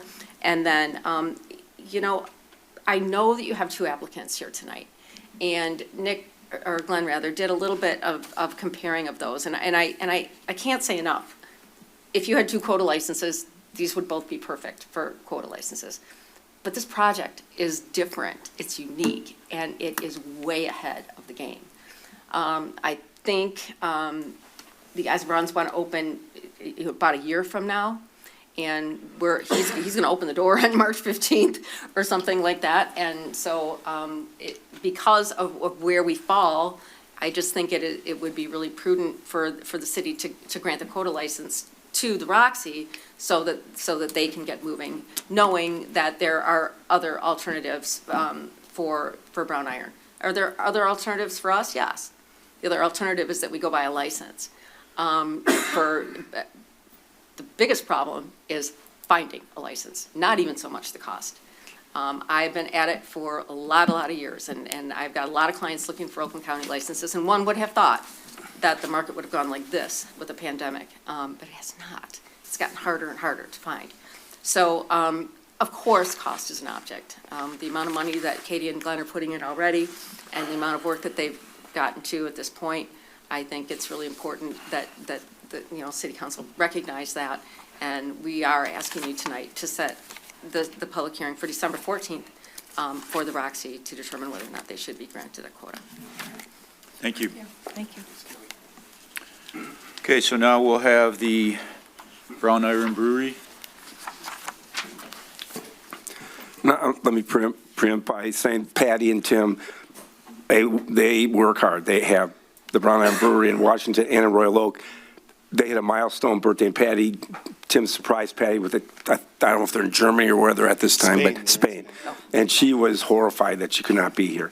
And she penned the letter, and she, knowing that we had to keep the state moving forward, and partners, and we're glad that you're here to speak for them. So, I have some talking points that I just want to hit. I know it's a hard decision. I'm just going to tell you guys about, Brown Iron Brew House. We opened almost 8 years ago in Washington Township. We brew our own beer there, smokehouse. We do a lot of gluten-free. We do a lot of, just high-quality things. We opened up our second Brown Iron in Royal Oak right before COVID, 2020. So coming up on 3 years. And then this one in Rochester. We've been looking in Rochester for a while. We have our headquarters, our house that we use as an office on East Street, right on the other side of where we're looking to buy this property. It's a emergency vet property. It's about 4,800 square feet. We anticipate closing on the property January 2nd of 2023. They're still waiting for a new space. 60% of that square footage will be used as a sit-down restaurant with a bar, patio, quick service carryout, and seating for dining. The other 40%, we're going to be brewing beer there also. We're moving our operations from Washington to Rochester, and then we're going to be brewing the beer there also. So with this Class C license, we could not only offer the our beers, but other beers also, and liquor, wine. So the business models, the model mirrors our already successful locations with multi-tap multi-taps, wine and spirits, smokehouse cuisine, and allergy-friendly options. The Class C is desired, so our customers who are unable or do not drink beer because beer has gluten in there, for them to have options. Gluten-free customers make up about 20% of our total sales, and we would like to, continue to offer them the gluten-free choices also. We cannot make gluten-free beer at our facility safely. It's just too risky for contamination. We would like to have about 32 taps. So it's not a big, we're not a late night place. We're going to be probably open, 10 o'clock on the weekdays, 11 o'clock on the weekends. We have about 24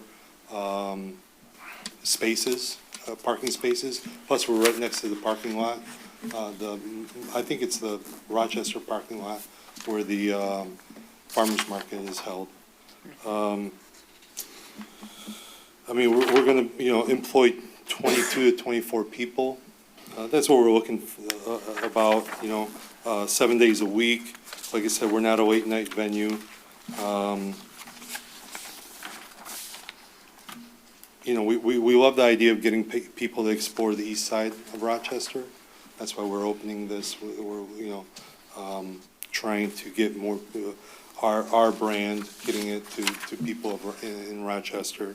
Our customer base is mostly families or people in their mid-30s to 60s. So that's pretty much all I have right now. But like I said, it's up to you guys. It would definitely make our business just have more options for more people. So, thank you very much. Mr. Mayor, if I may. Yes. So in Patty's letter, thanks, Denny. In Patty's letter, it outlines, they're purchasing the building, like Glenn said, if they buy it, they'll buy it in January. They have the outside dining. The process for them that Kelly said that Glenn's already gone through is they'll go to the Planning Commission. It's zone industrial. So in order to brew, they needed to be zone industrial. So it's kind of odd that they found the building that was zoned right for that. And then in the zoning ordinance, under the industrial district, it allows for ancillary uses that are customarily incidental to the primary use, which would be the house. So they would have to ask for a special exception from the Planning Commission to have the restaurant and the outside dining. And then they'd be 3 parking spaces short by ordinance. I think they have 96 patrons, but it comes down to they'd be 3 short, and they could pay in lieu for that because we have a lot at the farmer's market and then the other lot. So Patty kind of went over that in her letter, and that you got all of that. So again, staff has no recommendation. It's a tough one. We're honored to have both these applicants here this evening, and it's up to the city council for discussion, and we'll answer any questions that we can. Thank you. Thank you to both applicants. Councilmember Albrecht. Denny, before you leave, and this might be for Denny and Nick, before the presentation, I asked the difference between a Class C and a bistro license. Denny, during your presentation, you were talking about, and in the letter, that the Class C is requested to mirror 2 other locations so that you can provide gluten-free beer, ciders, wine, and liquor for our customers. You can't do that with a bistro? Because I got the impression you could do that with a bistro, so I'm a little confused. So.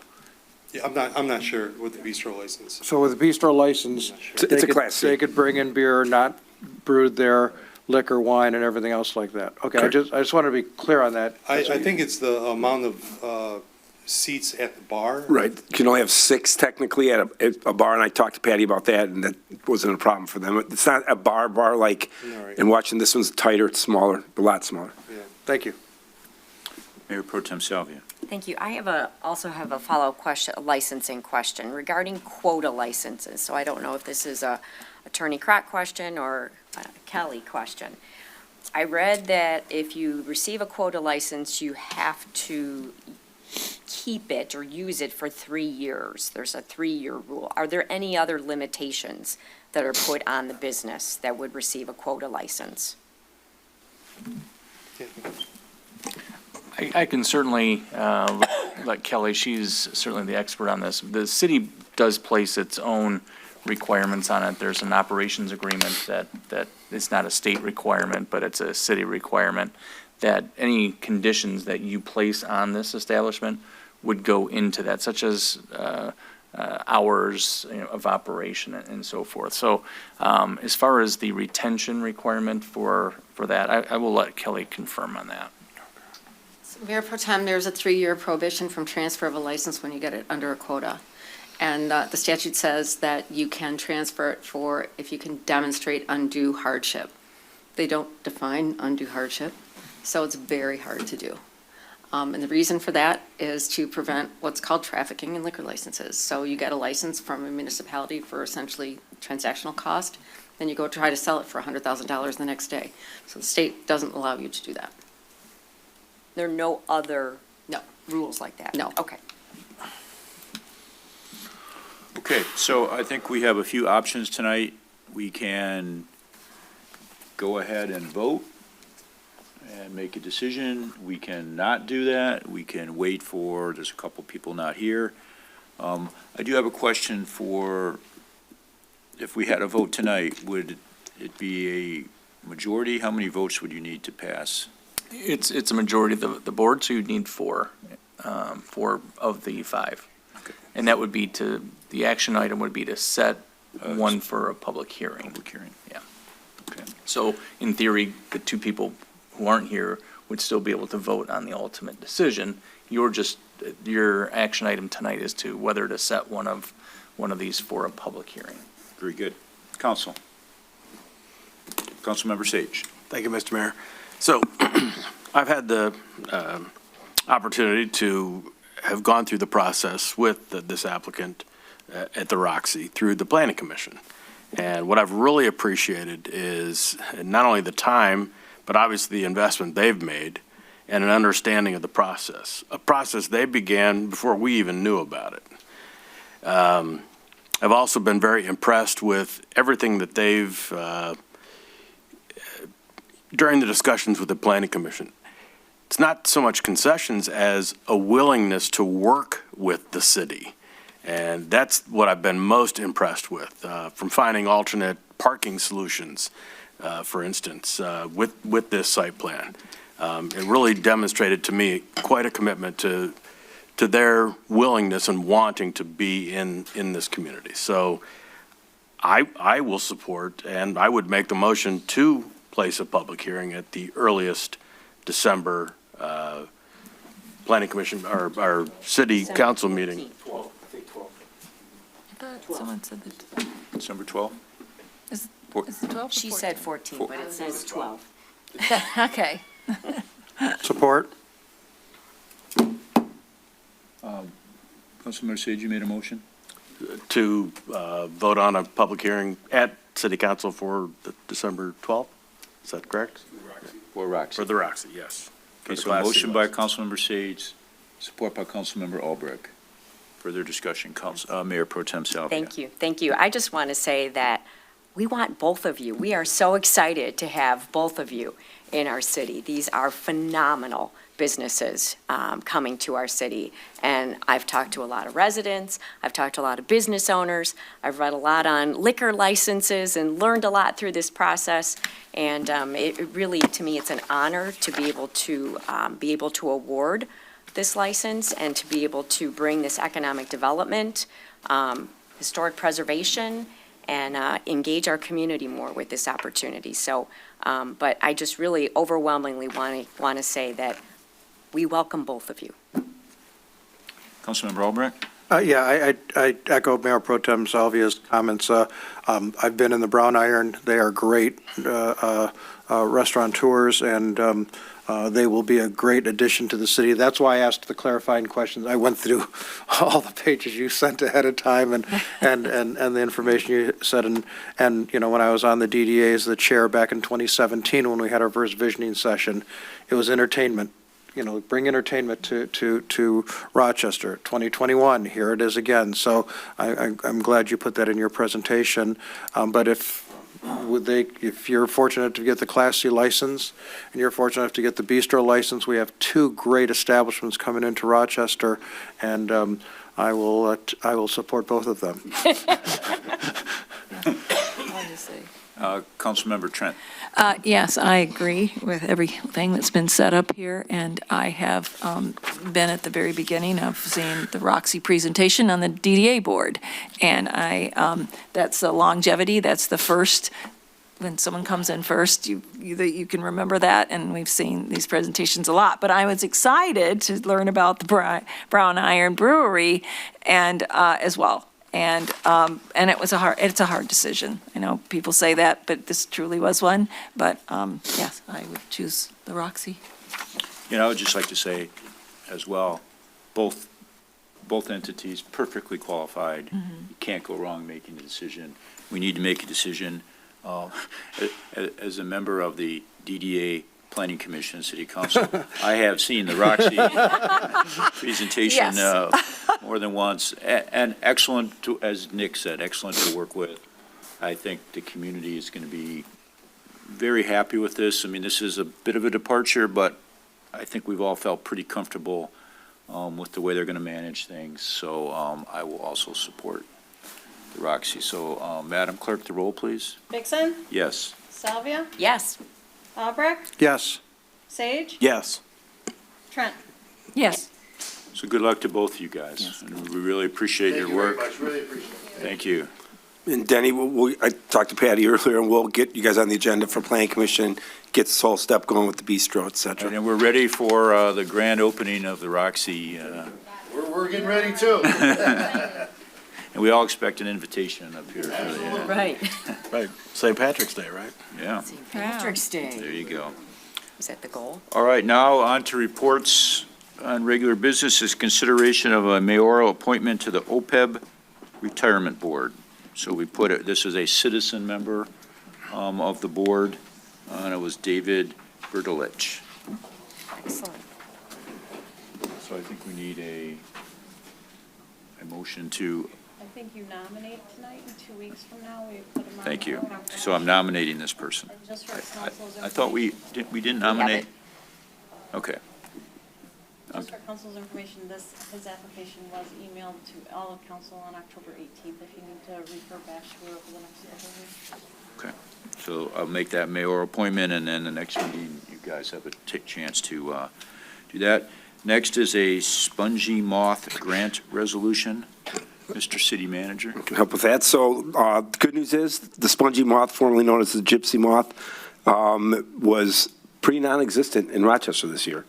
I have a cottage up north. We got bombed 2 years ago. The state of Michigan from about Midland north was defoliated. The oaks were gone. It looked like winter in the summer. And the state jumped on it, and you can control it naturally, and they put a bacteria into the trees that eats the eggs before that they hatch, and they did a great job. And we've been staying on this for years. We've had a program. If you go around town, you see the big oaks have a yellow tag on them. We go inventory that egg mass every single spring. So we did that this year and came back great. We're in good shape. We won't need to spray next spring, but Alec was able to find a grant to help pay for 50% of the cost of doing the grant for the actual application and then the investigation. So we're asking for a resolution to pass that we can apply for those grants to get 50% back. Not, again, we don't have to pay for spraying next year. This was to do the investigation. That's what the grant's for. Is there a motion? I'll make a motion to approve the resolution stating the city's desire to apply for the invasive spongy moth suppression grant. Very good. Support. Motion by the Mayor Pro Tem, support by Councilmember Sage. Madam Clerk, the roll, please. Vixen? Yes. Salvia? Yes. Albrecht? Yes. Sage? Yes. Trent? Yes. Thank you. Next is request for approval for an updated interlocal agreement for the Rochester Community Schools Police School Liaison Program. Mr. Chief. Man of the hour. Thank you very much. Normally, this is the type of thing that would be on the consent agenda. However, we wanted an opportunity to basically kind of give you an update on the school liaison program. So what we've done is taken the interlocal agreement that did exist, and as over time, those things need to be tweaked and changed and updated to keep current with what today's policies, procedures, and the personnel that make up the school program. We had that agreement looked at by city attorneys from all the basic government units, Rochester Hills, Oakland Township, and the city of Rochester, as well as the schools. And it meets the needs of all of those folks, as well as the other subjects like the mayors and city managers and all of those people like it. So, but what's more important is just to give you kind of an overview of what's happening in the program. And the exciting part is that we are adding, or actually returning to the point where we're going to have a sergeant who will be in charge of the program. So we're adding a personnel. That person is being totally funded 100% by the school board. And it's restoring what was once there, probably about 10 or 11 years ago when we lost that position to the program. Can't say enough about the school program.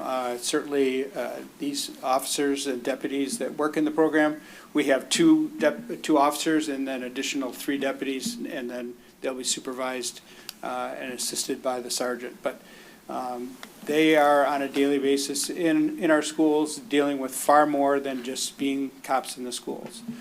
They provide a curriculum where they teach in the schools right from kindergarten all the way through high school.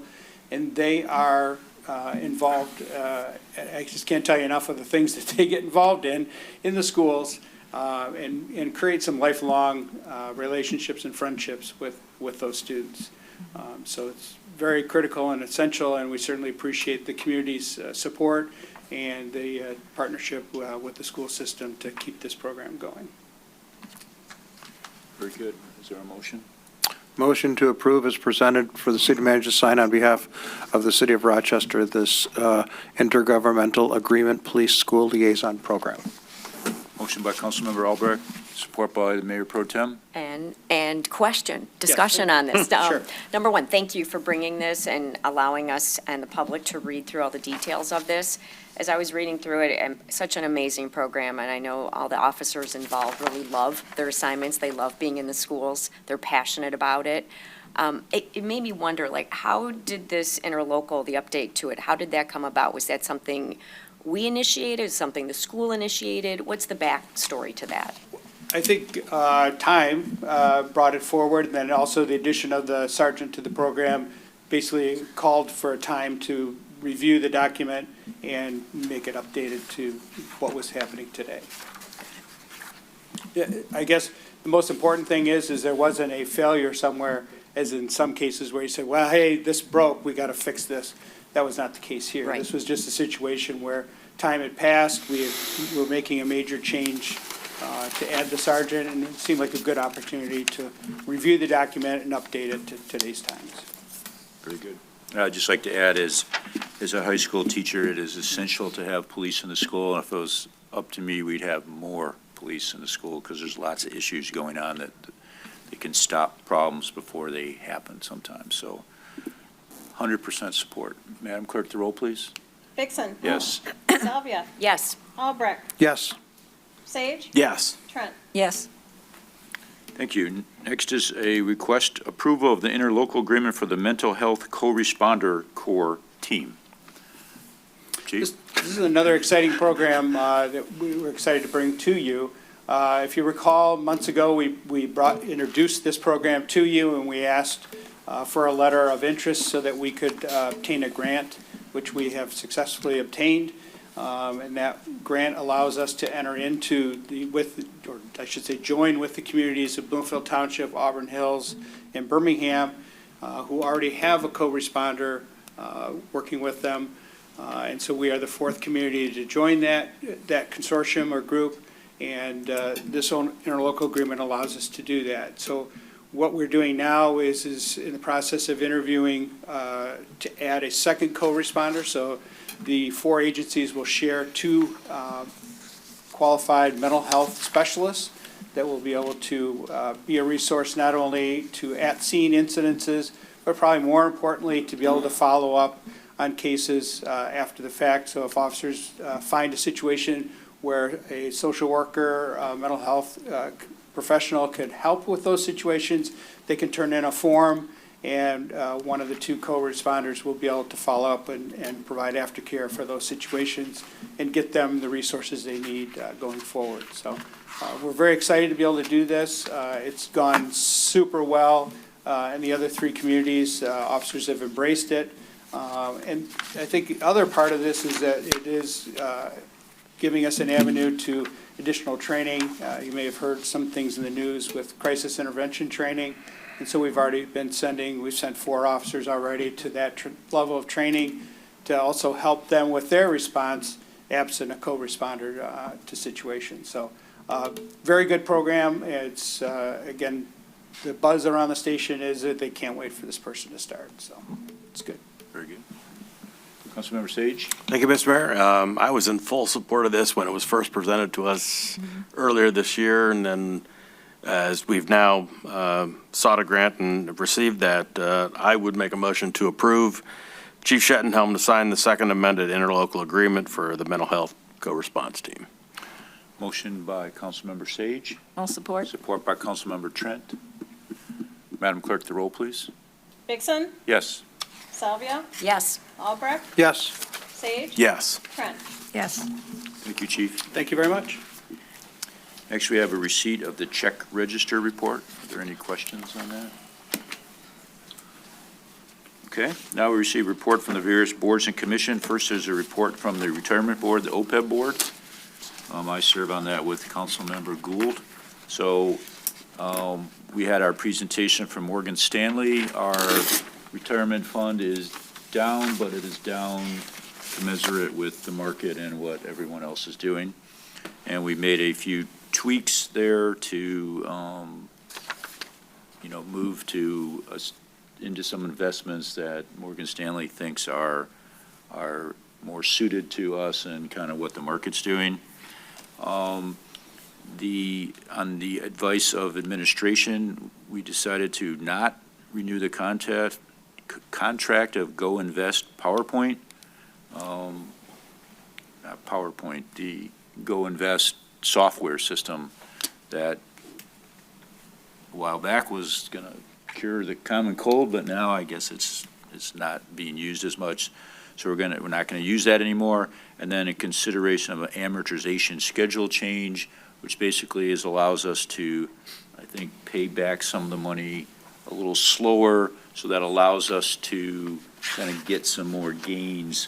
So then at the end of the program, we won't have to come up as much of the money out of our general fund. And it seemed like a very prudent thing, so we moved on that. So that's what happened at the OPEB meeting. It was actually a fairly long OPEB meeting as OPEB meetings go.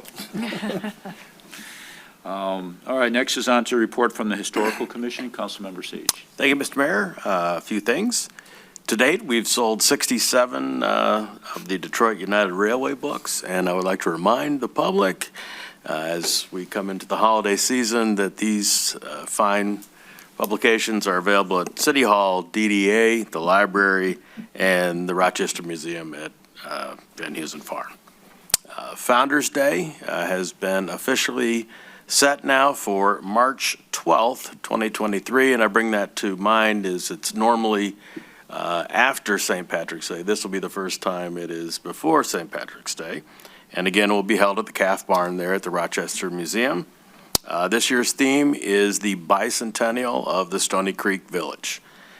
And lastly, the regularly scheduled meeting for Thursday, November 17th has been rescheduled for Wednesday, November 30th here for the Rochester Historical Commission, and they will not have a meeting in December. Very good.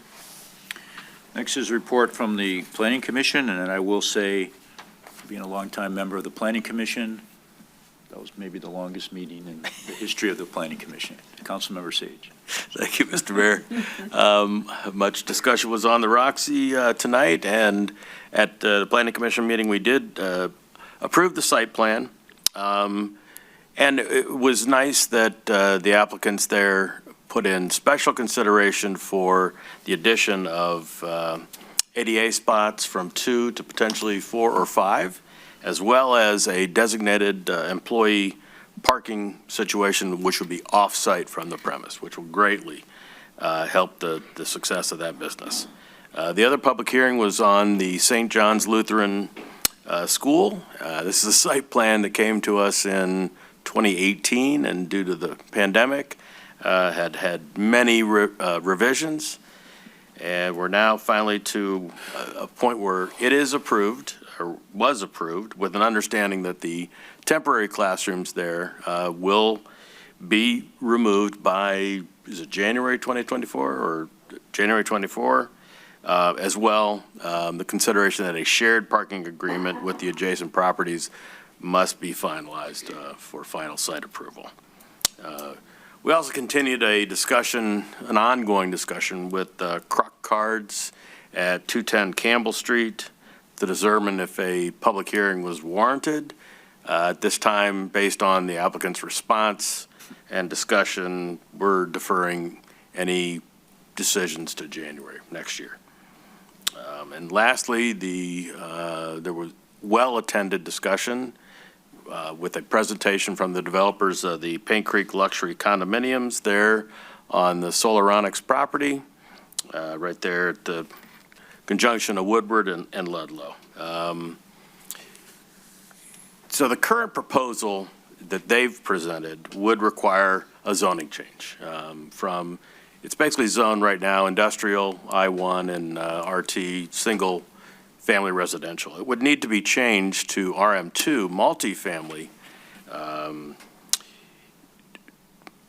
which would have to come here before this body, before the Planning Commission could basically approve the site plan, but it would be in conjunction with a zoning change, would have to just then come back to us before the site plan could be approved. The only sticking issue with the zoning change is the proposed development would be for 4 stories, but the zoning itself would allow for 8 stories at that location. So it's obviously a consideration we're going to have to make at that time. So based on the presentation, very professional presentation, but there was also a lot of active citizen response to the presentation. So we've asked the applicant to come back. We need further discussion on this before we can even make a decision to move not only the site plan to public hearing, but then to make a motion to bring the zoning ordinance change to City Council. So more to follow. All right, I'll just add one thing, is that the Planning Commission can simultaneously approve the site plan and the zoning change, but the zoning change would have to come before the City Council. The site plan approval would not have to come before the City Council. Right. So that's the procedure. So this council will have a say on it based on the zoning change, not based on the site plan approval. As I understand, Councilmember Albright. When we had the apartments on First Street, we did have a big presentation that came before council. Why would we not have that here, Mayor? Because that was a special project. This is a zoning change. And if we do the zoning change, then it's not a special project, because that would fit into the new zoning change without a special project. Okay. Thank you for clarifying. Yeah, so I had to have that clarified to me many a time. Yeah, and yeah, Mayor, you hit it right on. Other than, it's going to be a conditional rezoning, so they can limit how many statues and the site plan. So you're going to get to see indirectly the site plan, because that will be the conditions they voluntarily would offer if they do to City Council. So it won't be the same as, like the mayor said, as a special project. That was a full-blown, you had that authority. Nick, I remember with those, we got lots of packets of information, and I remember picking up the oversized maps and everything for that. Just in terms of transparency, I'd like to see a lot of that information, even though it's not in our purview. You said just we'd only approve the zoning, not the site plan. Absolutely. I mean, I think everybody. I'd like to see more than less based on the passion that we've heard, at previous meetings. Mm-hmm. Thank you. Next, we're Not having a report from Rawa tonight, we receive a report from the DDA, Councilmember Trent. Yes, so on October, they had an event down on Main Street called Rochester Posed, and it was packed. And there are going to be 8 events in 3 weeks. I'm sure you guys have heard of that. And however, I will start with Holiday Expo. I just was there for a couple of hours, and I saw Councilman Albrecht, and it was quite a success. Yes, it was amazing.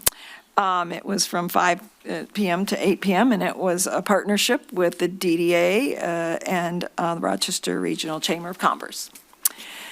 11/18 is Festival of Trees, the cocktail preview party on Friday, November, at Rochester Community House. It's a fundraiser. It's the biggest fundraiser for the Big Bright Light Show.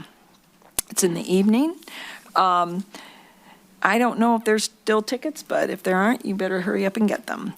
On 11/19, the Festival of Trees at the Community House will be open to the public, and you can purchase your holiday tree or wreaths or other things that they sell.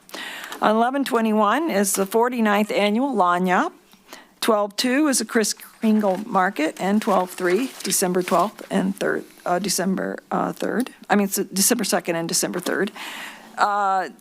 December 11th is Caroling in the City, with some Rochester Regional Chamber floats from the Christmas Parade will be available for viewing.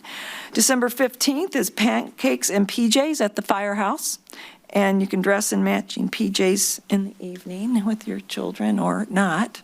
I guess you can just come. Adult children? If you don't have children, you just come in your PJs. A lot of clothes look like that now anyway, so probably, who knows? It's probably going to go, are those really PJs or is that your evening wear? Fundraiser, it's a fundraiser for the Big Bright Light Show as well. It's a new one. And then let's not forget the neighborhood light fight, which the neighborhoods will compete against each other on, who has the best light show. And that is December 1 through the 31st. And we have the In-Town magazine. You probably got yours. Many should have gotten those in their mailboxes. And it has all these events and more in there that you can attend. I also learned that in the, Town and Country magazine, Rochester is one of the 40 downtowns of the prettiest towns to go to at Christmas time. It's a national magazine. So there's also Downtown Days of Giving, helping the kids, with partnering with Neighborhood House, helping those kids in need. There's going to be a list of toys and range of ages online at the DDA website, and you can buy gift cards if you don't want to buy gifts, and the gift cards are from $25 to $50. So there was also a presentation from the site development from Tony Puma and Christy Trevorrow, and they're getting the board teed up for a productive brainstorming meeting for goals and objectives in January. Christy showed a couple of places in downtown that can be activated, these little areas that are green spaces, little parks, little mini parks to improve the visitor experience. She focused on the Lions Park, which the Lions have offered funds, so those are always nice to take a look at, a little deeper look. And the Depot Plaza in front of Catching Fireflies could get some love. And we also looked at the plans for the upcoming discussion of the town square at the farmers market parking lot, much to be talked about at the January goals and objectives meeting at the DDA. And I think that's it for the DDA, but I think I'm up next with, Marilyn, are they doing the gift certificate purchases this year? They are, yeah. You think so? Do you know when that is? I do not. I think it's over. The matching? Yeah, I think maybe. it lasted about 8 minutes. Yeah. No, that was the cookie thing. There you, that was the No, that cookie straw. Also, I'll find out. I think it wasn't talked about at that No, last she hasn't meeting. talked about it. Because last year we waited outside, Yeah, and it was not done online. We waited in line, so, I think it's the first week in December, now that I think about it. Christie hadn't formalized it yet. thank you. okay, next is a report of the Budget Committee. All righty. That's me. Councilmember Trent, that's you? That's me. All right. I'd just like to point out, you got 3 left-handed people in a row. I just thought it's just a little bit of trivia here before I make my budget committee. We're the only ones in our right mind. That's right. I just noticed, all of a sudden, I'm like, what? You don't see that often. 3 lefties, 2 righties, okay. So, the Budget Committee. As part of getting to know the Rochester employees, we were introduced to Sherry Kush, Camelia Krinek, and Aaron Eiler. It was exciting and beneficial to learn more about them and also how much they care about the city and the work that they do. We also reviewed MERS, which is the Municipal Employment Retirement System, that we would like to add a program that is part of that called Mission Square. MERS is to do that, is the reason we want to do that, so we can hire people from other cities who have vested time so they can move from one city to another and not lose their time, which is really, really, really important. It adds a tool that many cities are using now to be able to hire experienced people. It's a win-win. The new hire doesn't lose vested time, and the city can gain an experienced employee. We also, the exciting news is residents will be able to pay their bills online through a service called Invoice Cloud, and it's very beneficial to the public. It gives them the freedom and flexibility to pay their bills wherever they are, online. There are greater services. There will be alerts available to say, hey, you need to pay your bill. You can apply for a permit online. You can use a checking account if you don't want to pay a fee. You can put that directly, link it to your bank. And it also reduces the touch points, so we can directly reduce the touch points for services. We did we got to do the fund balance policy review, and that's looking good. And then the fund balance group, we looked at a multi-year parking deck plan to do preventative maintenance. That was a good way to save money. That's it. Oh, we're getting caught up on the roads, fixing those roads. That was pretty much it. That's good. Nancy was there. Did I miss anything? No, great job, Marilyn. Thanks. I like that, get a thing to pay your bill. Get it, make it easy. Right. Yeah, that one touch, pay that bill. Google Pay. All right, on to Apple public Pay. comment. Is there any public comment? Brian, is he watching? I'm not seeing any, thank you. Thank you, Brian, and thank you for being there tonight. Come on up.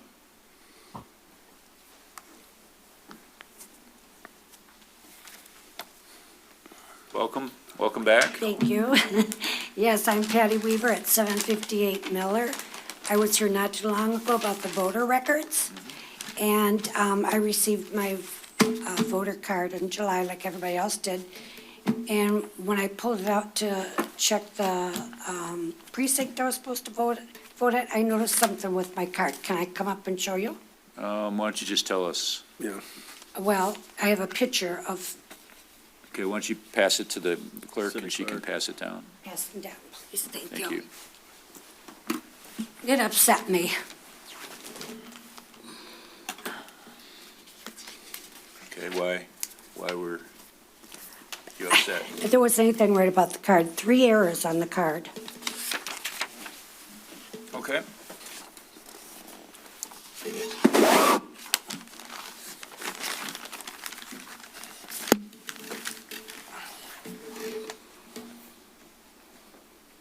What were they? I want to have confidence in our records, and when I seen that, I almost flipped. What are we looking at? What's the problem? Yeah, what's the error? The problem is that's my voter card. I'm Weaver. The next problem is it came to my address. It's a different address. And the next problem is the person that's supposed to be at the address that's on the voter's card moved away 20 to 30 years ago.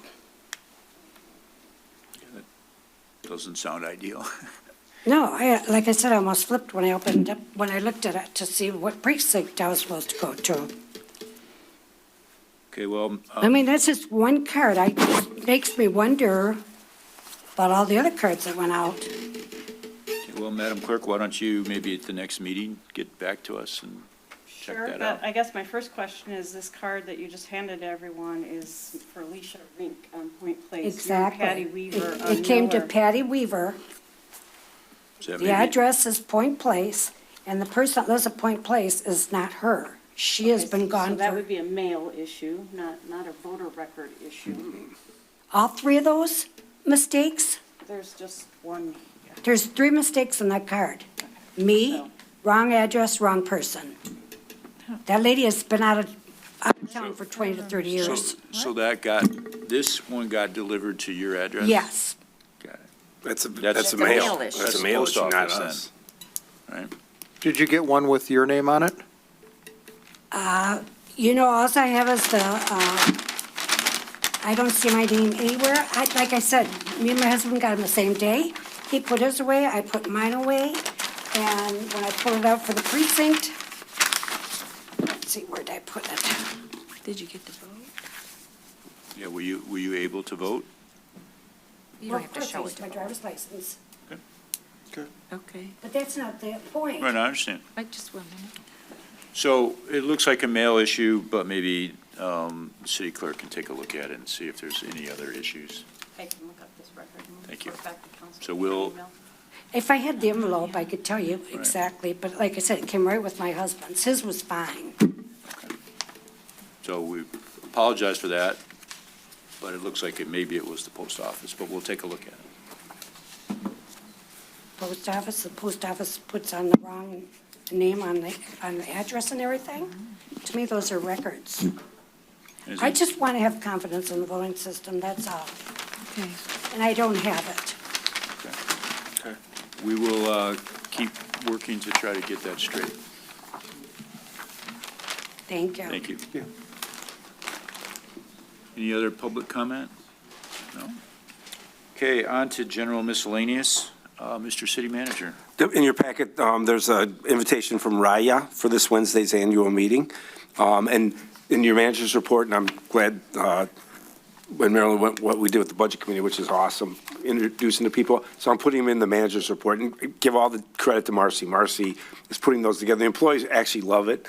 And we're going to go through every employee, so you're going to get them all. So you'll have a face, a profile for each one. So I love that you guys came up with that idea. It's pretty cool. So, and then the next step is, you can see the lobby's we'll call it on the cheap, but we're doing a good job here. So they're painted, got that cleared out this Friday, I think, Friday and Saturday while we're closed. They're going to, or Thanksgiving week, is that, not this week, next week. We're going to do the flooring, so we're putting down a flooring in here. Marcy's been heading that, and then that actual showcase is going to go back in. And what we're going to do is every 2 months, we're going to go to every single commission, including city council, and we're going to ask them to come up with a theme and keep it in the lobby for 2 months. So it'll be fresh all the time. City Beautiful can talk about it, historic, rah, rah, and we'll just rotate through that to keep that fresh. I met with Pat McKay and his archivist, I think? Archivist. And they're going to find us a kiosk that will, I think someone at council said, hey, when new residents come in, what do? Well, we give them a packet, and then we're going to say, go downstairs and stand there for 5 minutes and look at this kiosk that will constantly have the history of Rochester. And you can sit there and it'll see, why did you move to this town? Well, here's the history. And Pat's going to keep that going for us. And that will be in this lobby all the time.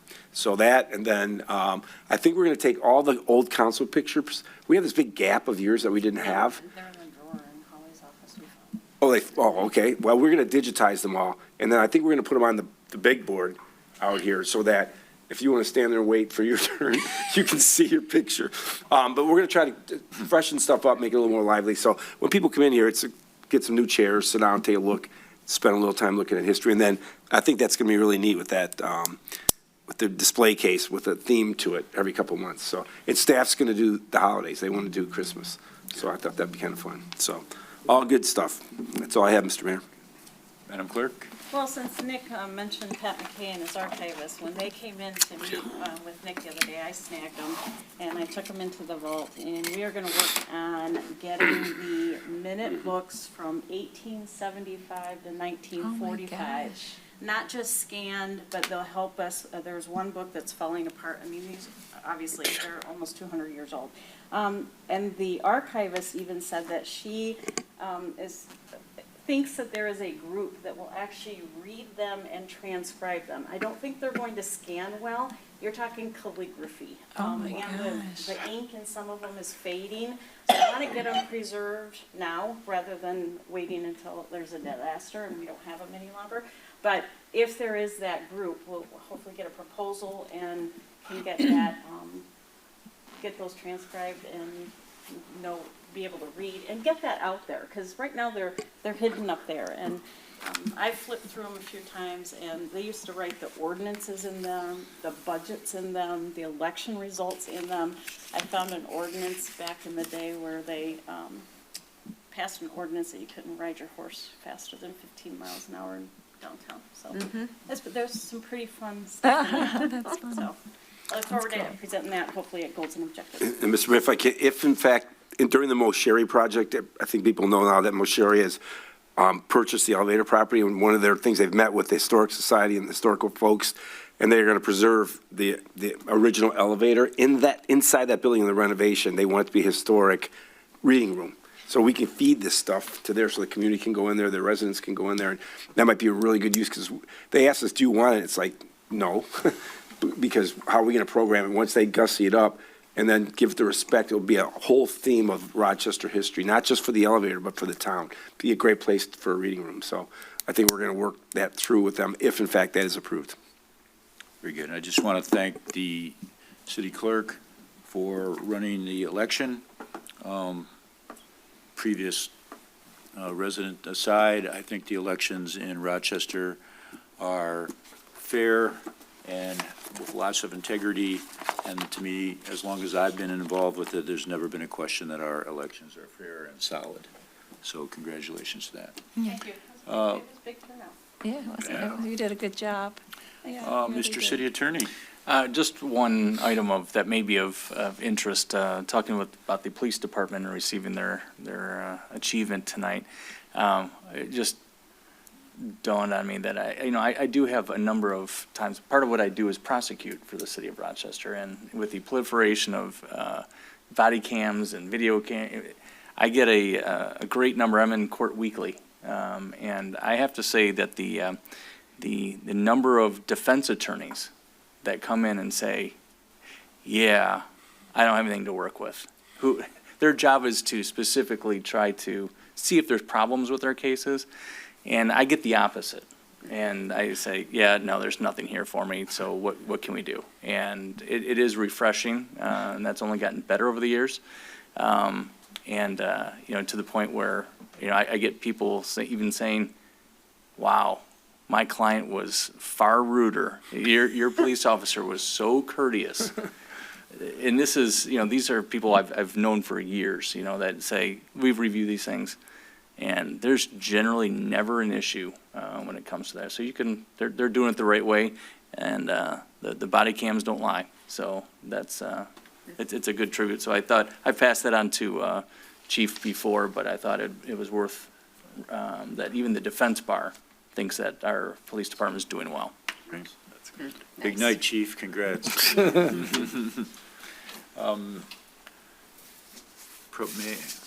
Pro Tem Salvia. Yes.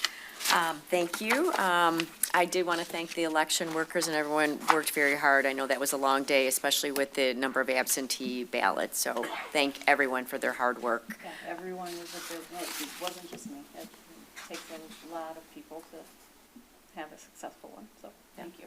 Absolutely, and looking forward to Lanyap. And, oh, by the way, there's this other little holiday at the end of November. I know we all love our Christmas season and Christmas lights, but wanted to wish everyone a happy Thanksgiving. Councilmember Sage. Nothing this evening, sir. Councilmember Albrecht. I was talking to Jason from the DPW before the meeting, and just in my neighborhood, I've never seen the leaves stay on the trees longer and then come down so quickly in the last several weeks. And the trucks coming through, I always take a picture of the truck and I put it on my HOA Facebook page to say your tax dollars at work. But they do a great job. They come through, and I mentioned to Jason they're going to be going through the end of November, and he wanted to remind me that, reminded me that on the website, it'll note when your last pickup is for your zone, which is important because you don't want your zone to be picked up, and then people are still putting it into the street, because then it starts impacting the plowing, and you have leaves getting plowed in with the snow. So thank you for all they've done. And the fun fact was 900 tons of leaves last year, and so I'm guessing there'll be more leaves this year. But thank you for all the work you and the people do. I see them go by and always wave to them, and they really do a great job. Thank you. Councilmember Trent? Yes, so you guys got your invitation to join the annual meeting at the Raya meeting. Well, I had the privilege of being liaison on that board now, and it was very exciting because I didn't know what they did, and now I do. And I would never knew what Raya, that's a problem with the acronyms though. But I learned that they do short-term counseling and casework services for keeping kids out of the court system, of which we're talking about, and it's free. And right now they have 60 cases, and they take on more. However, they're also going to have a childhood grief presentation at the Rochester Hills Public Library on how to support your children as they deal with grief. And, you know, they can deal with grief from losing a pet to losing someone they know, a parent, a grandparent, and I think that's very important. And I think it's good for people to know what to do when people are grieving. And thank you, Leanne Connor, for the work that you and your poll workers did. And it was a peaceful time, and I also heard that others around this area were as well. But thank you for your service for that. Very good, thank you. Just one thing I want to remind everybody, we have Lanyap a week from today, and the lights will go on at 7 p.m. And we will have Santa Claus in town, I've heard. So that was good. So, and as Mayor Pro Tem Salvi said, I would like to wish everybody a happy Thanksgiving. We have a big Thanksgiving week coming up. We have Lanyap, we have Thanksgiving, and we have the Michigan-Ohio State game. So it is a big week upcoming. That's a big one. Very big. And I won't say which is the most important among those. So, thank you, everybody. Meeting adjourned. All right. I thought this was a Drive, nonpartisan Nick, football. drive.